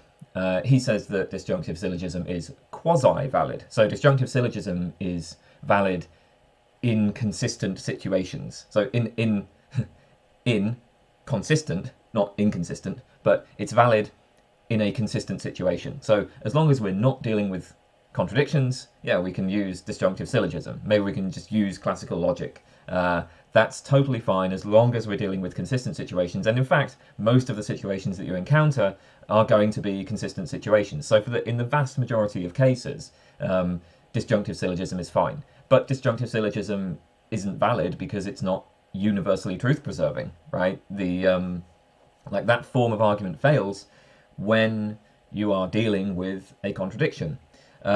So yeah, I mean, this is sort of one approach would be to distinguish, validity from something else like quasi-validity. Another approach would be to say that contradictions are just meaningless. And so if they're meaningless, they actually don't entail anything. Obviously, this is not an approach that someone who's a dialetheist would want to take. But yeah, I mean, if you reject explosion, you wouldn't necessarily have to be a dialetheist to reject explosion. So yeah, you could just say, actually contradictions, it's just like saying, to say that P and not P, that's just like saying, just doesn't mean anything. So it doesn't entail anything. So yeah, those are a couple of the views that are available with respect to explosion. Wayne Rossi, do you prefer the destruction of the world to the scratching of your finger? Well, I would like to continue living for now. So I'll take scratching the finger. Of course, I don't think there's anything irrational about preferring the destruction of the world. I completely agree with Hume on that point. What philosophical problem, dilemma, or thought experiment do you think has been the most fruitful? What has been the least fruitful? So for the most fruitful, this is kind of a cheat. I'm kind of cheating here, but I'm going to say skepticism. I already answered this question in response to SAPERE AUDE, so I'll put that name in the description and you can find it. But yeah, I think that, so the problem of skepticism is this general problem of refuting the skeptic, right? How do we show that, like, how do we respond to the skeptic? How do we show that our beliefs are justified? And I think that problem, that's a problem that's gone back thousands of years. It's never been resolved, and there's a whole bunch of different arguments and issues that arise in trying to deal with that problem. And so I think that that's been responsible for creating a great deal of fascinating philosophical work in all sorts of different fields, because the problem of skepticism arises in lots of different guises. So, yeah, that's probably the most fruitful. As for the least fruitful, well, this is kind of difficult to say. So within analytic philosophy, at least, what's been the least fruitful? You know what, maybe I'd say the Frege-Geach problem. I talk about this in response to Samuel Hill. So again, sorry, I'm directing you to someone else again, but I have answered, I have explained my issues with Frege-Geach problem a bit more there. Basically, I think the Frege-Geach problem, although I recognise that it is like a genuine problem, I mean, we need to say something about it. The reason why I say it's, you asked which is the least fruitful, and I think that has been very unfruitful because it has sent a large part of metaethics, and it's sent basically the entire tradition of non-cognitivism just down the garden path. Like, for decades, non-cognitivism has been organised around responding to this problem, and I think that the way that this has been approached is just completely misguided. So the way that philosophers have approached the Frege-Geach problem, I think, is based on just a completely misguided view of, you know, the way that meaning and logic and so on work. So that is that the influence of that has been pretty bad. I think like decades and decades of very technical, very sophisticated work, which is it's just, you know, building castles in the sand. You know, it's it's I don't want to say it's a waste of time, because if people enjoy it, then fine. But I think it's kind of crazy when I look at what's happened in non-cognitivism specifically over the last few decades. Will Dempsey: I'll be starting a philosophy PhD in the coming year. Do you have any advice for someone beginning such a journey? Anything you wish you knew ahead of time going in? One particular thing I was wondering about was, what is the process like for submitting to conferences and journals for publication? I don't really like doing the advice thing, so I don't... You know what? I think with all of these questions where people ask me for advice, my answer is just going to be no, I don't have any advice. I think I should make a new rule that I'm not even going to try to answer those questions. I'm not keen on giving people advice. There wasn't anything that I wish I knew. I think I knew exactly what to expect, and I was also very well aware of the broader situation in terms of things like the job market. I mean, so look, if I had to give you any advice, and you're probably already aware of this, but you know that the philosophy job market is kind of non-existent, right? And so, like, if you're doing a philosophy PhD, do it because you love philosophy. Don't do it because you expect it's going to lead to a career in philosophy. In fact, you should assume that it won't, right? Now, if you assume that the PhD will not lead to a career, would you still do it? If the answer is yes, then, I mean, do it. But, you know, if you're going into it expecting that you're going to become a philosophy lecturer at a university, I would, yeah, I mean, it's not likely. As for submitting to conferences and journals for publication, that is one of the most miserable things that I've ever had to do. I hated that process. And actually, that's one thing that makes me... It's like, that's the silver lining on leaving academia, is I never have to bother with journal publication ever again. I mean, part of it is just, for me, when I write something, like when I write an article and it's finished, I don't like going back and revisiting it and changing it. And of course you have to do that. Now, I knew I would have to do that, but what made it really galling is that here's what journals will do. You'll write an article, you'll get lots of people to read it, you'll get feedback, you'll shape it up into something good. You send it off, and then the journal will always say, revise and resubmit. I wouldn't be opposed to this so much if they said, well, we will accept with revisions, right? But but they don't say that. They don't say, okay, revise it and then we'll accept it. They say, revise and resubmit, and then we'll consider it again. We'll send it to the reviewers again and consider it again. And this can go on and on.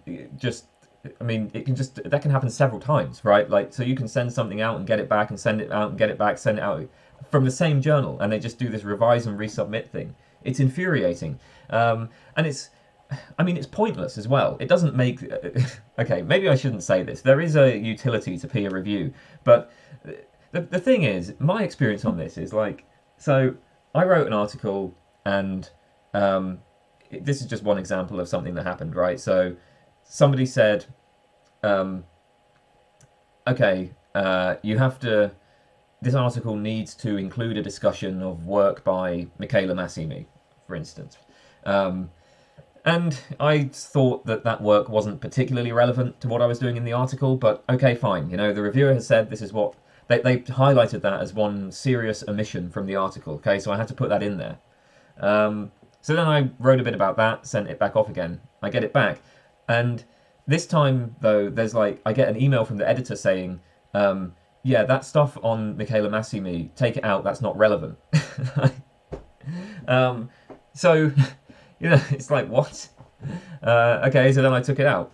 And usually the reviewer comments are sort of uncharitable, and they kind of miss the point. And like when you change the article in such a way as to accommodate what the reviewers are asking for, it just like clearly makes the article worse.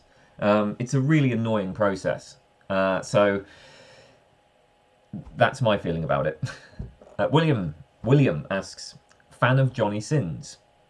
I am aware of Johnny Sins. I'm not a fan of him, but that's because I tend to prefer. You know what? I like the sort of amateur stuff, to be honest. I kind of like it when there's a bit of a shaky camera, when there's not very good lighting, when it's just like a couple of people clearly just in their room and they've only got one camera, and yeah, and it's like grainy. That's sort of what I'm into. I mean, the thing is, that's what I was raised on. Okay, things have gotten a lot more professional these days. Well, I don't know. I mean, things have...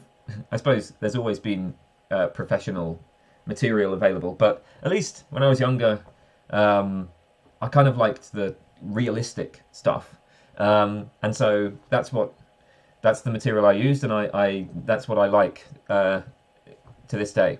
So yeah, not really a fan. No. William Zhao.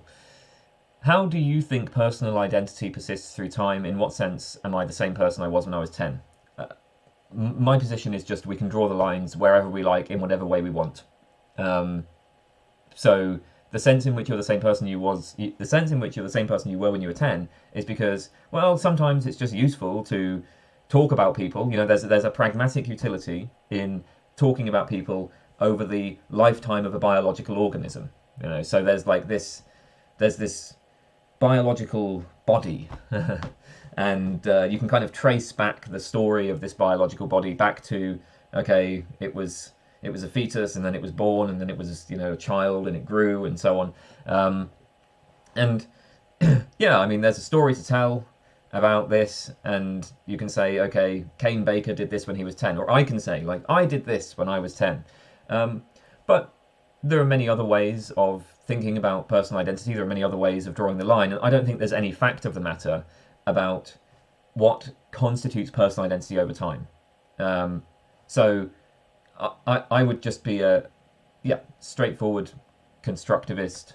I think that you can draw those lines in whatever way you want. Wizard Skith when I'm sitting on the toilet taking a dump, am I downloading or uploading?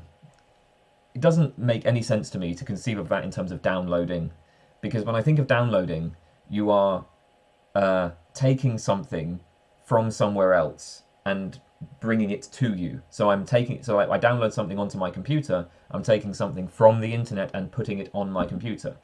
On the other hand, when I upload something, well, I'm taking something from my computer and putting it out into the internet. So in the same way, when you're sitting on the toilet taking a dump, that's surely uploading. You are uploading material to the sewer system. I mean, you're not downloading it, unless you're taking a dump in a very strange way.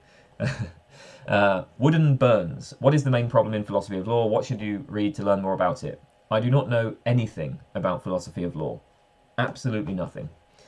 Yasmin Aydin, do you like YouTube? Are you happy to be here? Yeah, I do like YouTube. It's been quite useful to me, hasn't it? I'm very proud of what I've achieved on YouTube. I think that the YouTube channel is actually my greatest achievement in my life. And that includes, so even, you know, having done a PhD, produced a thesis, I'm successfully, you know, doctor. Actually, that's kind of whatever. I don't really think about that much anymore, and when I look back at my PhD thesis, yeah, there's things I like about it, there's things that aren't so great about it, there's a lot of compromises that were made in it. My YouTube channel has... So, when I think about my YouTube channel, I feel like, okay, I've got hundreds and hundreds of videos, and I think there's really damn good content in a lot of them. You know, I think I do a good job of teaching the material, and I have managed to reach thousands of people, tens of thousands of people. That is a pretty remarkable achievement. And there's nothing else really in my life that compares to that in terms of the things that I have done kind of just by myself, you know. So that's how I feel about my YouTube, at least. And then when it comes to YouTube more broadly, I mean, I certainly enjoy interacting with my YouTube community. That's one of the reasons why I do these videos, where I ask people for their questions. And for YouTube more generally, well, yeah, there's lots of great stuff on YouTube. I spend a lot of time watching YouTube, listening to music on YouTube, things like that. Yasser L. I've started studying analytic philosophy. I have a background in continental philosophy. I don't know anything about the analytic. I hope you could suggest some textbooks or a philosopher to start with in logic and things of analytic philosophers. Yeah, so... oh, damn. Off the top of my head, textbooks, let me think. The best place to start with analytic philosophy. It depends on which particular thing you want to look at. I mean, there are good introductions to philosophy. It's just like, I've been talking, you know, for a little while, and my brain is kind of going blank. So maybe you'll just have to ask this question again, and I can... All right, look, here's the thing, actually, right? I am not necessarily the best person to ask about this. I mean, I do know philosophy, but it's actually been, like, in many cases, kind of... like, my introduction to philosophy happened quite a while ago. Now, I mean, I'm in my 30s, and I was introduced to philosophy before I was 20. So, you know, it's been a while ago that I did the introduction, and so I've kind of forgotten, like, what makes for a good introduction, because I've, you know, been in the field so long that, you know, I don't really read the introductions anymore, or at least not the kind of 101 stuff anyway. I think it might be worth just asking, you know, Reddit has a nice sub called Ask Philosophy. And if you go on Reddit's Ask Philosophy sub, they can usually help you with these sorts of questions. If you just have questions about, like, okay, where should I start with this? What would be a good philosopher to read? Reddit's philosophy sub is good. So, yeah. Okay, but also, this is going to depend on what exactly your interests are. You know, there's going to be like introductions to epistemology, introductions to political philosophy, introductions to philosophy of mind. Like, which ones do you want to focus on? Yeah. So sorry, this isn't a very, that's not a good answer, but I actually just can't, at this point in the day, I cannot bring to mind, like, books, names of books and things. So, sorry. YZYSZN. Do you think non-cognitivism about art is a good argument to support a radical autonomism about art between art and morality? I'm not seeing what non-cognitivism about art has to do with that. So I feel like all I can say in response to this is you would have to explain to me in more detail how you see that argument working, because I really just don't see any obvious relation between those things at all. And therefore I'm going to move on. I think you've said before that you're not a big fan of Wittgenstein. Maybe you don't like him, maybe he doesn't really do much for you. Could you explain why, especially in relation to his stuff on mathematics, necessity, etc., and the philosophical investigations? It's interesting you mentioned the necessity thing there. I really like Amy Thomason's work on necessity, her modal normativism, and she takes a lot of inspiration from Wittgenstein's work there. So, because Wittgenstein had this kind of more non-cognitivist account of modality, and then that's inspired Amy Thomason. And yeah, I mean, as somebody who's on the more like anti-realist side with respect to modality, I suppose Wittgenstein's approach is quite appealing. So I don't like Wittgenstein, but the trouble with this is that I don't really have an argument against Wittgenstein. This isn't one of those cases where I can elaborate in detail on my objections to a person and their position. I just don't like Wittgenstein's writing. I think that the Tractatus is one of the most appallingly bad books I've ever read. It strikes me as it's like bad poetry. It's just awful. I believe that Wittgenstein wrote that book while he was fighting in World War One. That's like he was in the trenches or something, which is, if true, if that's right, it's, I guess, a good excuse for why it's so terrible. So yeah, I mean, that's terrible. And even the philosophical investigations I don't think is very well put together. It's just the style of it doesn't appeal to me. I think that there's a lot of clearly very interesting ideas in Wittgenstein, and certainly Wittgenstein had an influence on people in such a way that a lot of the people who were writing in response to Wittgenstein have done fascinating work. You know, I mean, look, I mean, one of my favourite arguments in all of philosophy is Kripkenstein's meaning skepticism, right? Kripke's Wittgenstein. So Wittgenstein's influence is good, but actually sitting down and reading Wittgenstein is a real chore. I guess, if I all right, why don't I like Wittgenstein? Do I have anything more substantive to say? I don't like Wittgenstein's anti-philosophy. So when the philosophical investigations, the sort of the like anti-philosophy stance that is evinced. Okay, like if we're thinking of things in terms of language games, and the idea is that like language games need no external justification. Okay, yes, right. We use language in all sorts of ways, and we have to consider the social contexts in which language is used. Right, language isn't, obviously, it's not a matter of like uttering true propositions that correspond to the world, or at least it's not always a matter of that. It's often not a matter of doing that. And then there's all these different ways of using language. Philosophers have this tendency to sort of strip language of its social context, and then they end up like spinning their wheels, creating these theories that don't actually that have just been based on linguistic confusions.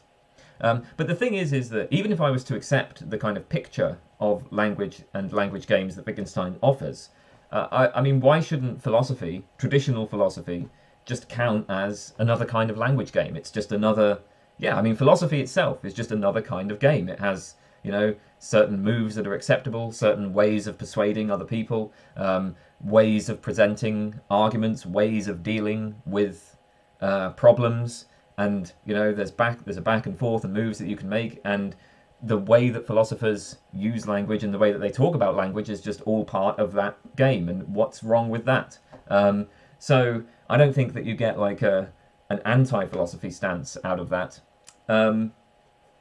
Anyway, that's not really anything particularly important, but that's one thing that I guess I don't. That's one attitude that I don't share with Wittgenstein, perhaps. Thoughts on G.A. Cohen? The thought that I have, here's the thought that comes to mind about G.A. Cohen.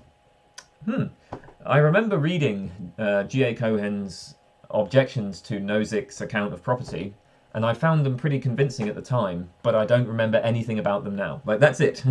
That's the extent of my thoughts on G.A. Cohen. Well, I do have other thoughts as well. Like, I have images that I think might be images of G.A. Cohen. That sort of thing. But no, I basically, I just don't know. I don't remember his work well enough to comment on it. Zeeb PC, how do you respond to the name the trait argument for veganism? Do you just bite the bullet at it being moral to factory farm humans or human-like beings? First of all, I no longer favour animal agriculture. I mean, I never really favoured animal agriculture because it's disastrous for human beings. So even if you don't care about animals, I think there's an overwhelming case for just ending animal agriculture, regardless of what your view on animal welfare is. Okay, yeah. So the name the trait argument. As it happens these days, I do care about animals, not on the basis of the name the trait argument, just because I happen to have sympathy for them. But I don't find this argument convincing because I think it's perfectly fine to. I don't think there's any error in just arbitrarily drawing a line and saying, well, I care about humans and I don't care about non-humans, and that's that. And then if you sort of, so the name the trait argument usually involves some sort of process where we're being asked to, equalize the traits of a human and a pig. You kind of imagine changing the human until eventually it becomes a pig. Well, you can arbitrarily draw a line at some point and just say, well, yep, the human stops mattering at this just arbitrary point. Or you can just say, well, it's, the human matters, the pig doesn't matter, and then it's just vague, like, there's something in between where it's just not clear whether it matters or not. Of course, in practice, in reality, that's kind of the way things really are if we look back through history, because humans evolved. So this gradual shading, like from non-human animal to human, that actually happened, but that's not happening right now. Like right now in the world right now, there just is a big gap between humans and non-human animals. So you can very easily just draw an arbitrary line around humans and say, okay, only humans count. I don't think that you're making an error when you do that. That's not what I would do, but ultimately this just comes down to a difference in sentiment. So, Zeus Colback, what are your standards for how people should be? Do you live up to them yourself? I don't really have standards for how people should be. I just don't think about things in those sorts of ways, to be honest. I don't like telling people what to do. I don't like people who do like telling people what to do. And I just like, yeah, I'm just inclined to like live and let live. Okay. I mean, basically, look, obviously it's not like anything goes. Okay. I will object to some things. So you should be kind to people. Don't go around being violent to people. Don't like punch strangers. I mean, but like these are just kind of common sense things, right? And they're not really rules. They're just general sentiments, right? Like I want to live in a world where people are happy and healthy and intelligent, and so yeah, don't do anything that like really gets in the way of that. But beyond that, I mean, I think people can do what they want, and I'm fine with it. So this really isn't a question that I think about that much. Ziad Mahmood, in your opinion, what are the best books in epistemology and metaphysics? Recommendations, starting from must-read books, then more advanced books to get deep in both branches of philosophy. Well, this is a boring answer, but if what you are looking for is an understanding of epistemology and metaphysics, then what you should do is pick up just an introductory book, like an introduction to epistemology. Epistemology, a contemporary introduction, right? There's all sorts of these introductions, okay? So pick up one of them. That's where you start. Start with a book that is written to introduce the field. Again, I know that's a boring answer, but that's actually where you should start if you want to learn the topic. And then, when you are reading that book, you'll notice that it will cite other books and other articles, and it will so that the introductory books will tell you what the important work is, and that's it. That's how you learn these topics, and that's how you get more advanced in them. Is you pick up the introduction, you read it, you look at what's cited in there, you go and read some of the things that are cited, and then you gradually build up the knowledge. So I think, yeah, if you want to get into epistemology and metaphysics, that's the way to do it. Okay. What is your opinion on metaphysics and trying to get deep into a lot of writings? Is it really worth it? Because I heard some opinions stating that metaphysics is nonsense and our mind isn't qualified to get answers for the metaphysical questions. Is that true in your opinion? And should that make me less motivated about studying metaphysics, or is it irrelevant because philosophy isn't necessarily getting answers in the first place? Well, look, I do think that philosophy doesn't really get you answers in the first place. My conception of philosophy is that philosophy is a tool for asking questions, a tool for criticizing beliefs, for criticizing what we take for granted. I think that's where philosophy is at its best. So, look, I'm in general more compelled by certain skeptical arguments, and therefore I think philosophy doesn't really get you to the facts, but that's fine. I think philosophy is still worthwhile. Now, as for metaphysics, though, yeah, there are plenty of objections to metaphysics as a field, and in fact, these are objections that I am very sympathetic to. I would consider myself an empiricist, and I take it that one of the defining features of the empiricist tradition is a resistance to metaphysics, right? like empiricists rebel against metaphysics.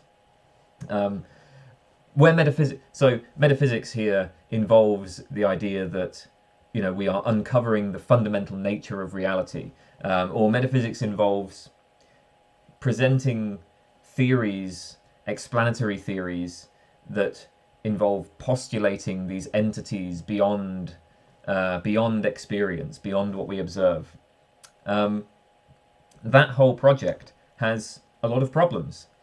But here's the thing, even as an empiricist, I found it incredibly valuable to engage with metaphysics. Part of this is just because, look, if you're making objections to metaphysics, if you want your objections to be sophisticated, then it's worth having some knowledge about what's going on in metaphysics. So I actually have enjoyed reading metaphysics just for its own sake. I think that, you know, the sorts of arguments and ideas that metaphysicians produce are just interesting. I mean, I don't think that they're getting at the facts, but I still find it interesting to read. So that's one thing. But then the other thing is that if you're defending an approach to philosophy that is anti-metaphysical, well, you still kind of need to know what's going on in metaphysics, just so that you know how to respond to them. Now, of course, you might just say, well, I'm not interested in this debate at all, right? And indeed, you don't have to be, right? There are areas of philosophy that just don't really intersect with metaphysics that much. I suppose if you get into like applied ethics or something, neither metaphysics nor anti-metaphysics will really be that relevant. But like, look, if you're, you know, if you're doing any philosophical topic which does connect to metaphysics, where there are a large number of philosophers who are engaged in the metaphysical project, well, it's kind of worth knowing what it is that they're doing, even if ultimately you think that they are misguided. So yeah, I think that metaphysics is misguided. But I still want to know what's happening to some degree in metaphysics. Okay, that's that. That's all of the questions. So thank you, everybody. Goodbye.